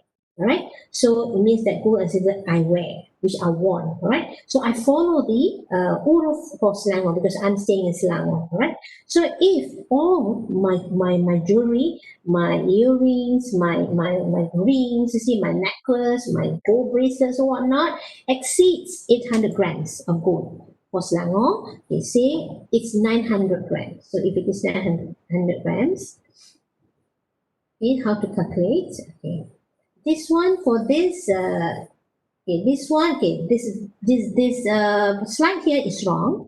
So I like to correct you with this. Okay, say my weight, my the gold that I have, all the one is I just mentioned to you just now, all my earrings, blah blah blah, I have 900 grams, and the customary amount that Selangor ladies have in possession for gold is about 800 grams, right? So definitely my 900 grams exceeds the uruf of 800 grams. So how much zakat should I pay on my gold? Okay, the amount that I should pay is 900 minus 800, right? So it should be 900 grams minus 800 grams.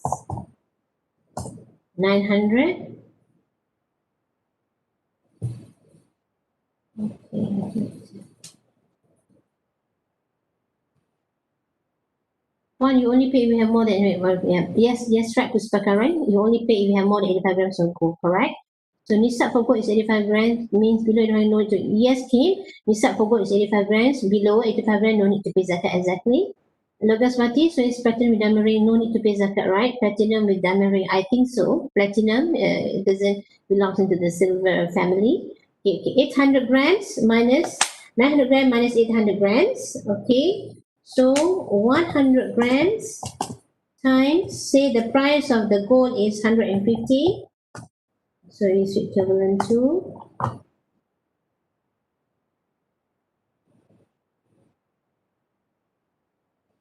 15,000. Right, 15,000. So my zakat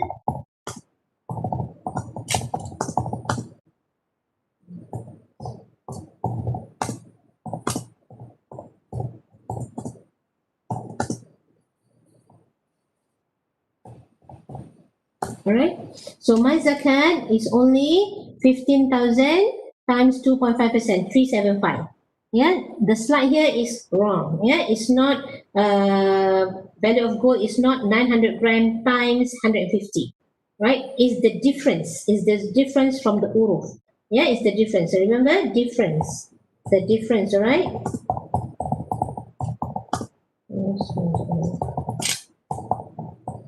Is the difference from the uruf. Okay, so this side is wrong. So if normally there will be question on this, I can see that almost every time there will be question on this, But I don't know this time your time.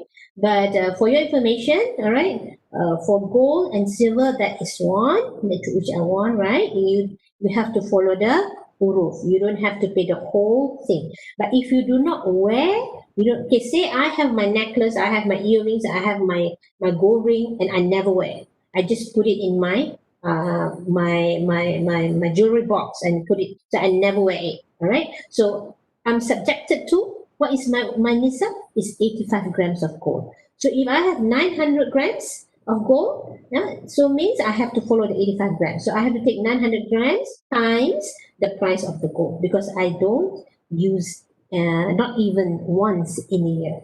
I hope you understand that, right? But if I do wear, so I follow the rules. If I don't, my nisab will be the 85 grams, right? And if I have 900, if I don't even wear once, yeah, on my jewelries, all right, so my nisab will be 85 grams. So if I have in total all my jewelries is 900 grams, this one follows it followed this line. So 900 times 150, all right, is 135,000. So I have to take out 2.5%. So in order for me not to pay a lot of zakat for my jewelry, so might as well I wear it even if it is only once in a year.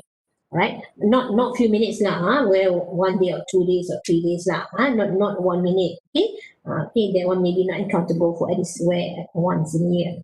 Right? I hope that one clears. Okay, all right. Okay.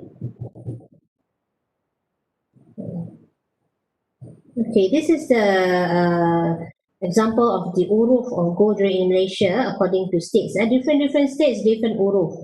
Different states, different uruf, right? Okay. Okay, here Terengganu, okay, you just take the difference. Johor, the difference, all right? But here you can see that Negeri Sembilan, you take all the total. All right, please, I need to check what is it by not available, not available. So I don't really understand what is it by not available. But if total means you have the total, yeah. Kalau pakai kena kira whole 900 grams, tak, ya. Kalau pakai tak kira 900 gram. Kalau pakai kin, you ambil saja tolak uruf. Ambil baki dia, the difference, ya. Kalau tak pakai, kira semua, kira the whole. If pakai, only count, betul ni, pakai only count the difference, ya, 100 gram. Jadi eloklah pakai. Ya, tapi kalau if you have gold bullions, mungkin tak pakai gold bar, you have berapa kg punya gold bar kan? Nah, itu normally you tak pakai lah. That one is for your investment, right? So that one is subject to 85 grams. Okay, zakat on nadin and rikaz. The minerals, madin are the jewels extracted from the earth like fuel and gas, gold, copper, silver, iron, diamond, sulfur, and others. The rates are basically 20%.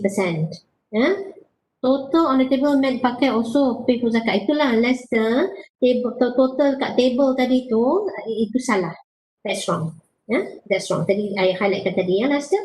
So total on the table meant pakai also pay for zakat. No, that is wrong. That's why just now I mentioned that is wrong. Okay. Okay, Lester. Okay, please take note, right? So kalau pakai yang table tadi dekat slide tu salah, ya. Itu untuk yang pakai. Baik pakai. Betul, Kim, baik pakai. So if pakai 799 gram, don't need to pay zakat on gold and silver at all, yes? If pakai 799 gram, don't pay and silver at all, yeah? Yeah. It's true. Betul lah. Ian call. Yeah, if pakai 799 gram, don't need to pay zakat on gold and silver at all, right? Yeah.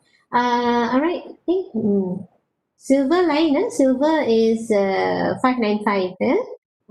Kelantan no limit means that's what means, like Kelantan people wear a lot of emas, I think, right? Kelantan no limit, right? So jadi that is not applicable. So you have to pay zakat on this one. This one I need to check, Legas Batik for Kelantan, not applicable. So how these Kelantan people pay their zakat on their gold? No limit means maybe whatever they use the 85 grams, so they just pay the zakat. Dia kat pasar pun ramai pakai emas, betul lah. dekat pasar Siti Hadijah tu kan, ramai orang pakai. Tapi sekarang jangan pakai lah. Ya, semua sekarang orang ada snatch thief semua. Tapi kalau you pergi dekat pasar pun ramai orang dah takut nak pakai sekarang. Ya, so better not pakai. Right, it's okay. If the rates on zakat umadin and rikas, basically the rates 20%. So many juries agree that it's reasonable to impose a rate of 10% or 5% or 2.5 according to the value of the treatment and production cost. Yeah. And then in today's context, zakat on crude oil and natural gas extrajudicial. Okay, minerals and ma'adin, and then rikas ni usually is treasure lah. Ma'adin ni macam petrol and gas, right? So dan normally sekarang tak ramai orang dapat harta karun treasure lah. Jadi this zakat on this type of wealth jarang ada lah sekarang kan. Tapi cuma like zakat on the minerals and then extracted macam fuel and gas, right? So today's here it says that in today's context, zakat on crude oil and natural gas extracted from deep sea by large companies with which involve a very big exploration cost may be calculated using zakat on business method, right? So instead of like this minyak petroleum gas kan, kalaupun dia ni termasuk dalam grup zakat on ma'adin, right? So because of a lot of expenses have to be done on the big on the equipments or whatnot to extract this, right, in the sea and whatnot. So it involves a lot of cost, right? So the zakat on this is normally calculated on zakat on business, not on zakat on ma'adin anymore. Okay. All right. Buried treasure, recast, including all things of value left on the earth by people in the past, and it's gold, silver, and metals. Kita harap sangat lah sometimes when we go to mandi-mandi laut, hopefully dapat jumpa treasure. But that one is only in movies lah. Normally susah nak jumpa kan. Whatever you can jumpa when you mandi dekat laut is actually sampah ni or rubbish there, right? No treasures, okay? All right, okay. However, finding treasure is always rare and more important zakat and mineral, which represents the zakat of fund. Okay. The rate is 10% or 1/5 because it does not involve a great expenditure which needs to be deducted with the of the pay. Right. Kalau jumpa harta karun, if you jumpa harta karun like this, so the rate is 20%. Ya, tinggilah rate dia sebab you terjumpa kan, and there's no equipment or whatever you use lah, unless you betul-betul go for that and you use all your scuba diving thing or whatever, you dive deep into the sea, and that's different thing lah. Okay, but it's 20%. But normally you don't dive into the sea to find treasures, and normally you like to see the fish and the corals when you do scuba diving. Hardly you want to find treasures. I'm not sure about you guys in this class. Okay, zakat on business. Zakat on businesses, all right, businesses, whether it is in the form of sole proprietor, partnership, or company, so it's subject to zakat if it fulfills the conditions, all right? So it is based on hadith from the Prophet sallallahu alaihi wasallam, narrated by Abu Dawud indeed. Rasulullah sallallahu alaihi wasallam asks us to pay zakat on the property that we prepare to sell. Okay, zakat on business, right? So you're doing any business, and then you have to pay zakat on your business profits, right? After deduct all the, you have to. There's a formula for you to calculate the zakat on business, right? And before we look at the formula, how to calculate the zakat on business, look at the conditions. Conditions to pay zakat on business. It must be a Muslim. So if the company consists of non-Muslim and Muslim partnership, so only the Muslim partner has to pay zakat. Okay, and a free person.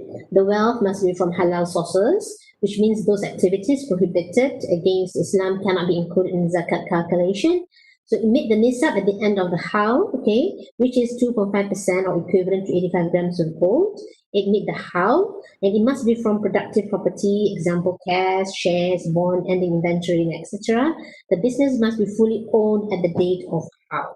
Right. So please know also these conditions on zakat on business. Okay, zakat on business. Right.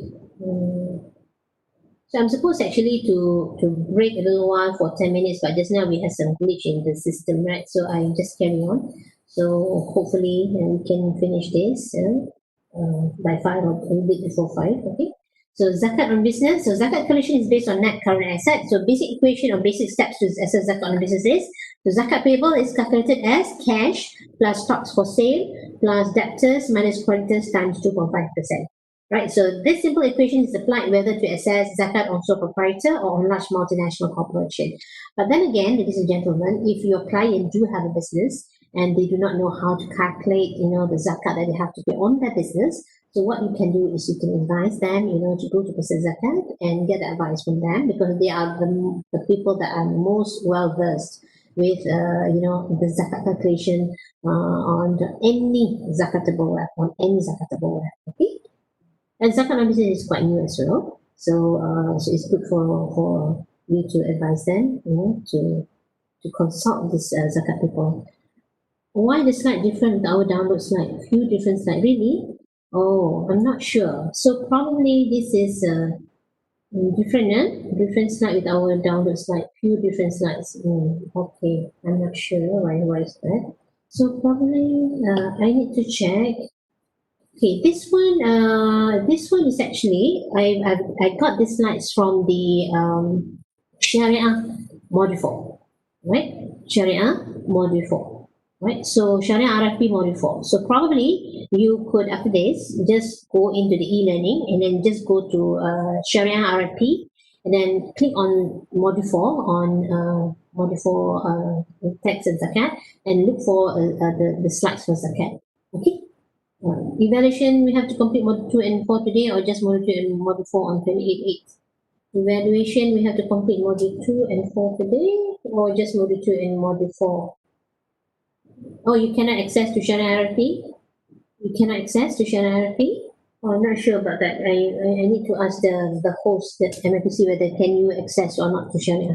Oh, yes, you cannot. All right. So what I can do is that probably we could I could ask MFPC to email to you to all of you the slides for your reference. Okay. Right. So the basic items in business and their effect on zakat. Fixed assets are not subject to zakat. Intangible assets no subject to zakat. Current assets, which are not included in fixed assets or intangible assets, for instance, short-term investment and inventory, cash and receivables. The version of is explained below. Investment of the business is only the short-term investment is subject to zakat. Short-term liability, for instance, creditor, tax payable liability, and operating expenses are all subject to zakat. Long-term liability to finance or run the business is subject to zakat. Capital and shareholders fund, for instance, to pay the capital, premium accounts, accrued profit are subject to zakat. All right. Okay, these are all zakat on business. Okay. Okay, this is the zakatable assets. Cash means cash in hands, cash in banks, deposit in financial institution. Stock of trade means inventories. Trade debtor means trade debtors or trade receivables. And then we add it all together, 1, 2, and 3. And then trade payables, and then you minus off the trade payables, trade creditors, accruals, tax payable, the unpaid tax, all right? And then you get the amount, the sum of current payable, number 4 to number 6. And then you got the value, the C, A minus B, then you got C, and then if value of C is exceeds the nisab, then you have to pay the zakat of 2.5%. Right? So, but then again, all right, zakat on business might be quite technical, and so if you or your Muslim clients do have business and they wanted to pay zakat on their business, they can always check it out with these zakat people in the lembaga zakat. Okay.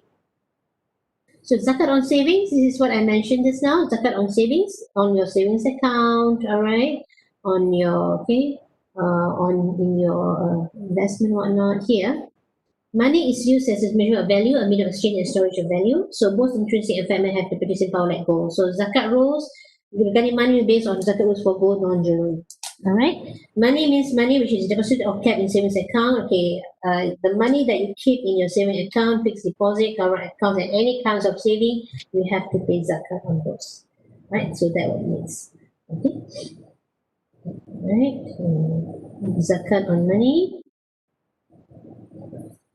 Alright, the nisab for zakat is 25 grams. The rate is 2.5%, right? And it must meet the how. Okay, just now the one that I mentioned to you earlier in the class, I mentioned to you if at 31st December, if your how is from 1st January 2020 to 31st December 2020, if your amount in your savings account, in your FD, and in your current account, all that, you add it up all together and it exceeds the nisab, so you have to pay 2.5% zakat on those. Yeah? Wait after done class for tax. Formula 4, wait after done class for okay. Alright. So zakat on money. Okay. So this is in your okay. So here the example here in your in if you have conventional accounts, okay, which really for the Muslim students in this class, I would like to urge all of you, if you do have any savings account or in conventional savings account, please close it and open an Islamic saving account, okay? Because commercial accounts sometimes they give you interest, and interest is considered as riba. Okay? Right. Vision model already two done. Right. Okay. Right. So here the calculation is that say last time you see last time okay, you follow the book for your exam purposes, follow what's in the book, but just recently, all right, they have done a different practice which I mentioned to you just now. So by the end of your how, by the end of 31st December, if the amount of money in your account exceeds the nisab, so you just take the amount. If it meets the nisab, so you have to pay the zakat. But previously, they will look at the lowest balance in your account. What is the lowest balance in your account? So for instance, in this example, if you have one conventional account, right, and then the lowest balance in your account is 18,600, so you're going to take that amount, right? So okay, for instance, now in this slide here, the example given, so the nisab for the house, the nisab for the house is 14,688, and when you look at this account here, the lowest balance is 18,600. So definitely 18,600 exceeds the nisab, right? Exceeds the nisab of 14,688. So the client, so this person has to pay zakat. So, but then in his conventional account, he did receive an interest of 200 ringgit. So the interest is considered riba for a Muslim, which he or she has to deduct that. He or she cannot pay zakat from haram sources, right? So interest is considered haram, is riba. Okay? So 18,600 minus 200. So 18,400 times 2.5% is 460. So he has to pay zakat on this saving account for 460. Right. This is another example here. If your client of yourself has an Al-Wadiah account. Al-Wadiah account is an Islamic account. Yeah? It's an Islamic account. Okay, right? It's an Islamic account. Okay, and here the lowest balance in the account is also 18,600. But your client did receive a hiba, a gift of 200 in that Al-Wadiah account, right? So you no need to deduct. So your zakat will be paid on 18,600 times 2.5%, because your balance in the lowest balance in that Al-Wadiah account exceeds the nisab of 14,688. Okay? Yeah, okay.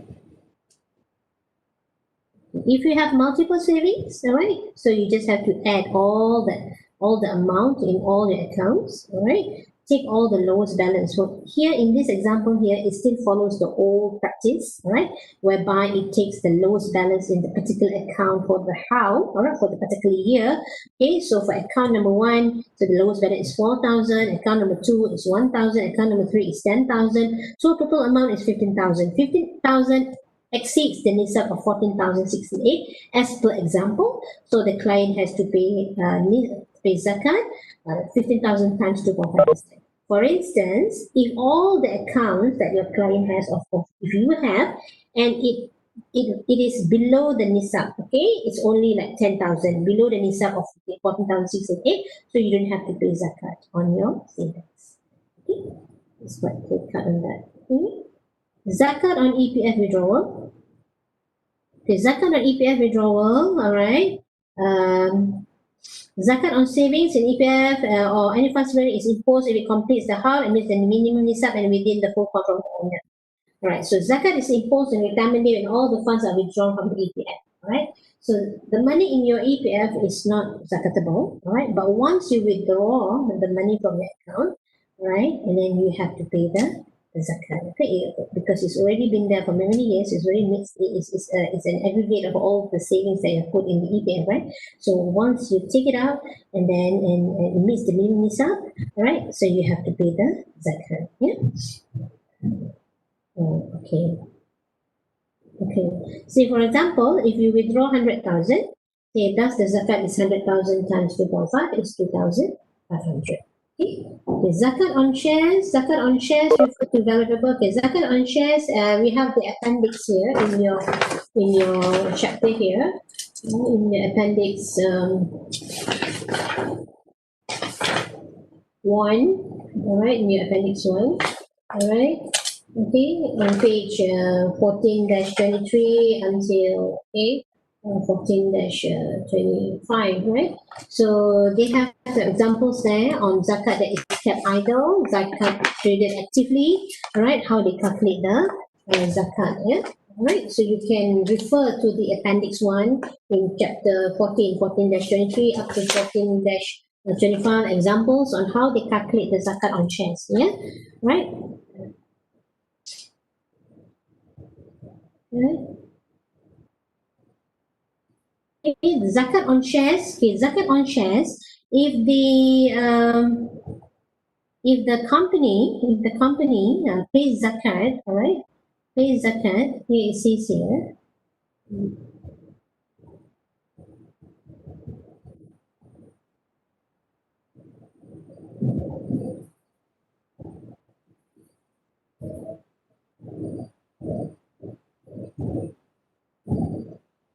Okay. All right. If the company already pays zakat on its business, all right, the zakat on shares will not be imposed on the investor. But if the company do not pay zakat on its business, so the shareholders has to pay the zakat. All right, the zakat on the shares. Say zakat on shares. All right. There are three scenarios. Okay, shares that are kept idle for 1 year. So you have to calculate the market value at how completion. New shares plus shares kept. So market value at how completion minus purchase cost incurred in current year times 2.5%. And shares actively traded buy and sell. Okay, market value at how completion plus net profit realized during current times 2.5%. So you can refer to this the examples in your appendix.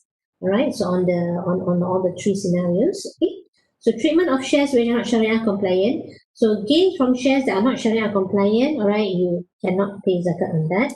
But zakat is payable only on the principal, all right. But if you incur a loss there, so you can just keep it until it's break even, and then you can just terminate. Yeah, you can just sell off the shares, all right. And if you keep it for 1 year, so it's considered as savings. And zakat is payable on the lower between the capital and lowest value of the shares. Okay. How do you calculate zakat from employee share option scheme? Okay, the calculation depends on two conditions: shares bought in cash and shares bought through loan. Right. So here it says the calculation is similar to the calculation of zakat on shares. And if shares bought through loan, so you have to minus the cost of the loan. All right, if the shares are traded in a year time. So if the shares are kept for a year, the cost of loan will be deducted from the lowest value of the shares during the year. All right, the lowest value of the shares during the year. So zakat on earned income is your employment income. Your employment income, all right, means from professional services, income from seasonal job or effort and rental income. So if unit trust is making loss on paper, no need to pay zakat, right? So no need to pay. No, if making loss on paper, but then the value exceeds the nisab, you have to pay. Yeah, if unit trust is making loss, no need to pay zakat. No, if your unit trust is making loss, but then it still meets the nisab, right? The value of the unit trust is still meets the nisab, so you have to pay the zakat, right? Okay. Right. If your unit trust is making loss, but is lower, it doesn't meet the nisab, then no need to pay the zakat. Okay. All right. Income from zakat means okay. Right. So here, zakat on earned income. So yeah, that is subject to zakat is your annual salary, your deferred salary, yeah, your deferred salary, your various allowances, yeah, your various allowances, okay, whatever allowance that you get. Okay, I'm so sorry about this slides. I think something wrong with my it's a jam, a bit jam on my laptop here. Right, various allowance, bonus or whatever, income from professional services, whatever income that you receive on your professional services, your consultations or whatnot. Okay, this is income derived from mustaghalat. Example, rental, take net rental. Mustaghalat means just now somebody asked me about the real property, right? So that is mustaghalat sources, means from the house that you from a house, from a land, that is mustaghalat. But then if that house you put for rental, if that land you put for rental, so that rental, so it's considered as income, and you have to pay zakat on that income, right? Okay. Okay. Okay, there are two approaches that I mentioned just now on your earned income. All right, you can take whatever income that you have, your employment income, your salary, your bonus, your allowances, your consultation fees, all right, or your rental or whatnot. You can multiply all those gross income 2.5%. Or second approach, you multiply with the net income after deducting the allowable expenses, the sufficiency limit that I mentioned just now. So the allowable expenses are defined according to decision made by the respective state Islamic council. Yeah, you follow the hard kifayah. Okay, so you have two approaches. Yeah, you have two approaches. Okay, all right. So deductible expenses varies according to states. Right. For example, Selangor states use the amount use this amount in sufficient limit. Okay, just now actually the one that I showed just now to determine the poor, so that is per month. Yeah, this is for 1 year. All right, this is for 1 year. So head of household 11,300, spouse, adult, children, IPT, school children, children 6 and below. So this is the amount for 1 year. Okay, so they can minus this off, and then if it meets the nisab, then the person must pay zakat. If it doesn't meet the nisab, no need to pay zakat. All right. So zakat on earned income. This is an example here. All right. So salary and bonus 120,000, net rental, other income total up to 130,000, and this person applies the deduction. Deduction all come up to 28,750. All right, and then other deduction, all right, and then EPF on employee only, on employee. EPF deduction is only EPF on employee, not employer, employee. So add it all together, and the zakatable income is 89,130. It meets the NISA, so you have to pay 2.5% from that zakatable income. All right. Okay, so this is the summary calculation for zakat on wealth, that all that we have discussed just now. All right, this is a summary for you to look at it. All right, and then it's already made in a table here. So, and then I think that will be all. That will be all for the zakatable wealth. All right.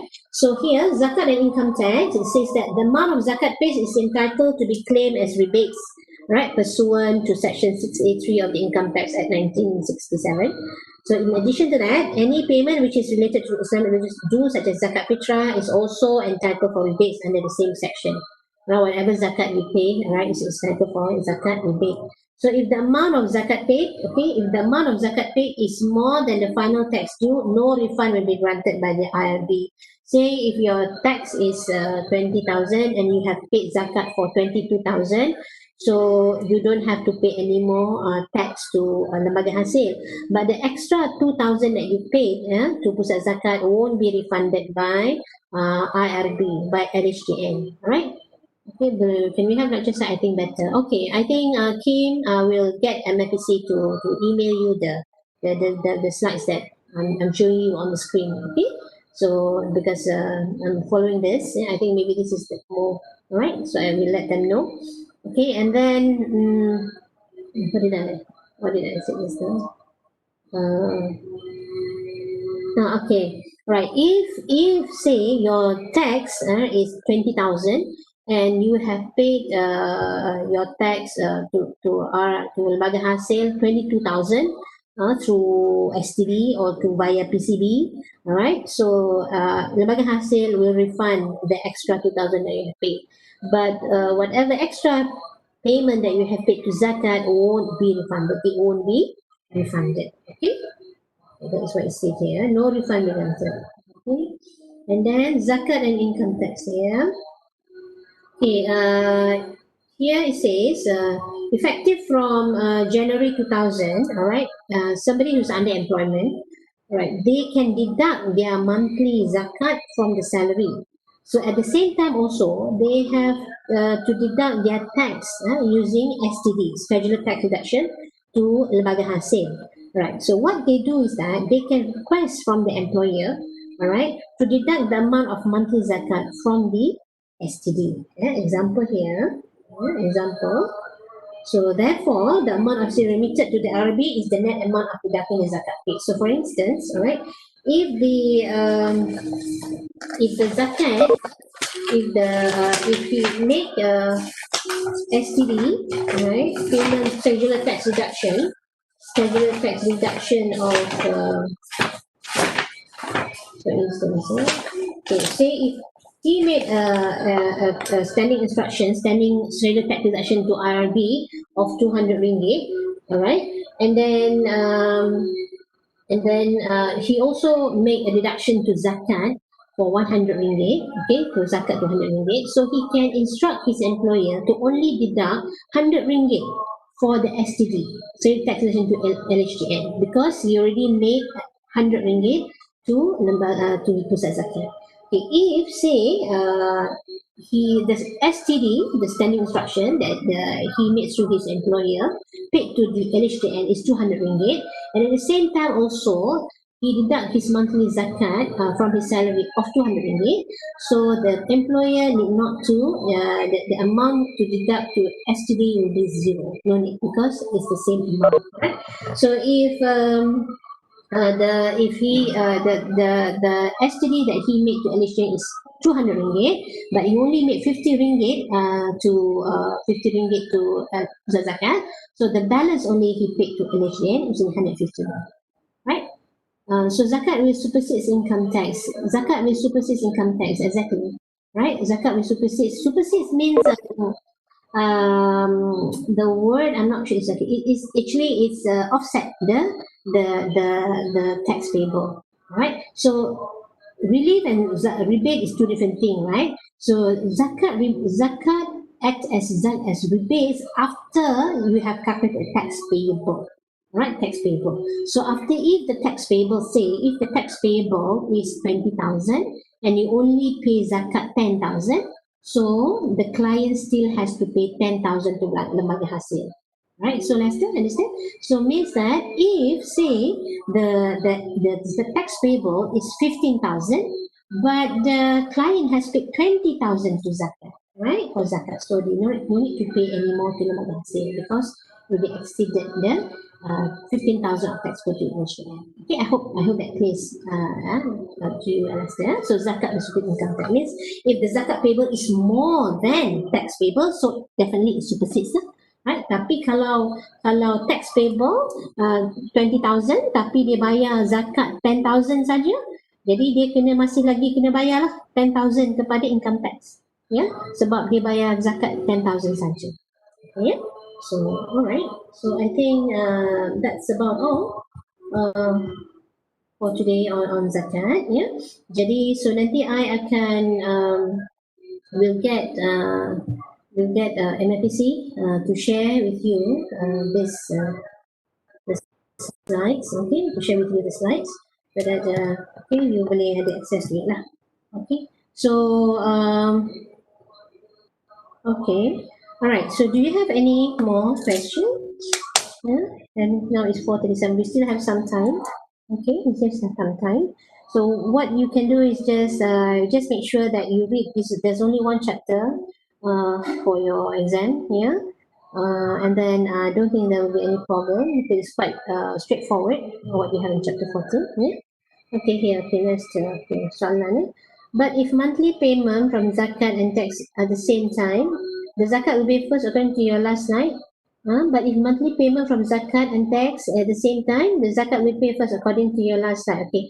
If say if they make deductions, if I make deductions to pay zakat, and also I make deduction also to tax, right? So if my STD, scheduled tax deduction, is 200, and I also make deduction to pusat zakat 200, so I need not to make any more payment to STD to lembaga hasil because the amount is the same, because it offsets the tax, right? It offset the tax. That's what it means lah. So katakanlah kalau you buat penolakan gaji, gaji you tolak 50 ringgit kepada pusat zakat, right? Tapi you punya STD yang you kena bayar kepada lembaga hasil is 200. So no need to pay 200 lah, because 50 ringgit already paid to zakat, so you pay the balance. So STD amount will just become 150 ringgit. Faham ya? So that what it means lah. Okay. So ambil balances saja. We focus on chapter 14 for exam exactly. Just now I asked you guys how many chapter you have on in your text kan, yang you tengok kat e-learning. Everybody told me you only have one chapter, right? Chapter 14. You don't have 3 chapters, right? Chapter 14 only, right? If chapter 14 means you only read just one chapter for zakat, yeah? Just read that chapter only for your zakat. Okay? And then any spot question for capstone exams. Any spot question. Spot question, kalau you ask me for zakat, so I would advise you to read all lah, because only one chapter. Only one chapter. What else to spot, right? So if you can follow just now, it's quite straightforward, any spot question, Tapi for what I know is that normally zakat punya soalan selalu ada calculation lah. Tapi the calculation is not difficult. You don't have to use your financial calculator. Guna financial calculator, tak payah pakai compound, tak payah pakai simple, pakai yang biasa saja, kira saja. So just make sure you tahu nak kira the nisab, right? They will definitely give you the nisab. Either they will give you the price of 1 gram of gold, alright? They don't give you the nisab amount straight away. So you must know that how to calculate the nisab. Kalau dia kasih you price of gold 1 gram is katalah 100 ringgit.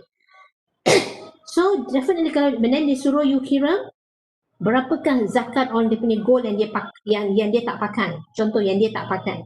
Right. So kalau gold yang tak pakai, what is the nisab? 85 grams, right? Betul tak? 85 grams tak pakai. So what is the nisab? They won't give you the amount of the nisab, but you must calculate 85 gram plus 100 ringgit tadi. That is the nisab. Okay? So jadi kalau and then you punya berat gold pula, you tak pernah pakai, berat gold you 100 grams. Kena bayar zakat ke tidak? If the gold that you have, yang you tak pakai, 100 grams. Yes, you have, because the nisab is 85 grams, right? So take the value of the gold and then kalilah. Okay, ingat kalau dia pakai, so what is the nisab? Is the uruf, take the difference, okay? Difference of the uruf. Normally, banyak soalan, kalau kira-kira lah, kalau calculations, they will ask you on the gold. And then on the gold, and kadang-kadang dia kasih you kira-kira juga on the savings account. Just make sure savings account, kalau ada a few savings account, means you add all the amount on the savings account and they will give you the nisab. If the amount exceeds, all the amount in all the account exceed the nisab, you dah campur, and then you kali 2.5%. Right? Then keluarkan zakat. Right, vectorial. Okay, all right. Okay, any link that we have example of questions? I'm not sure about capstone, but when I teach my Sharia capstone students, we don't have any link for sample questions and answers. We don't have that actually. But actually, we come up with 3 modules. But then I think that one is on for Sharia. I'm not sure about RFP. Actually, we have published 3 working books and the 3 past year questions for module 1, module 2, module 3 actually. And then I think that one is for Sharia. I'm not sure whether we have for RFP or not. Okay. On e-learning have sample. On the e-learning have samples learning like tutorial. Yeah, Ganesha, Isha, you got it right?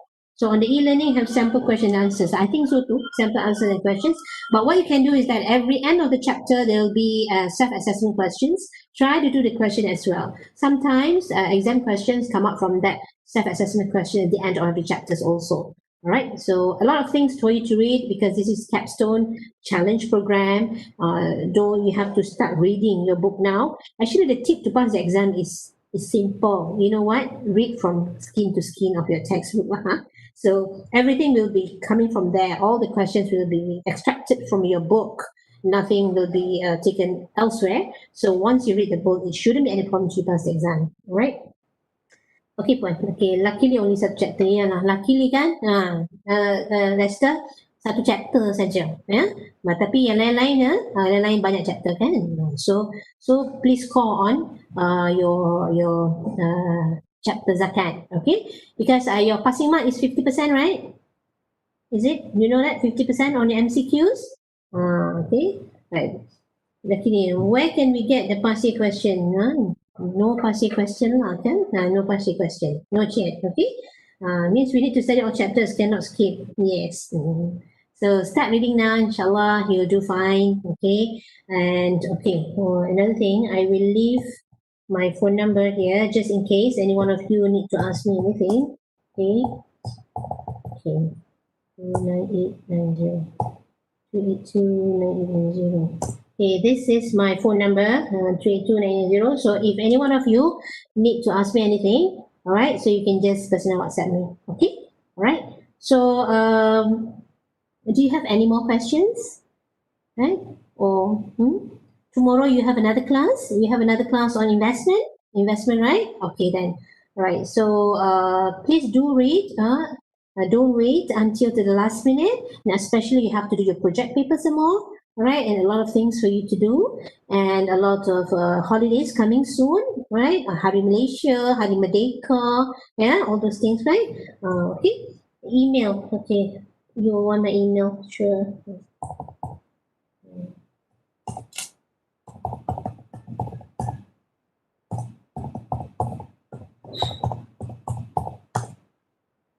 Okay, all right, yeah.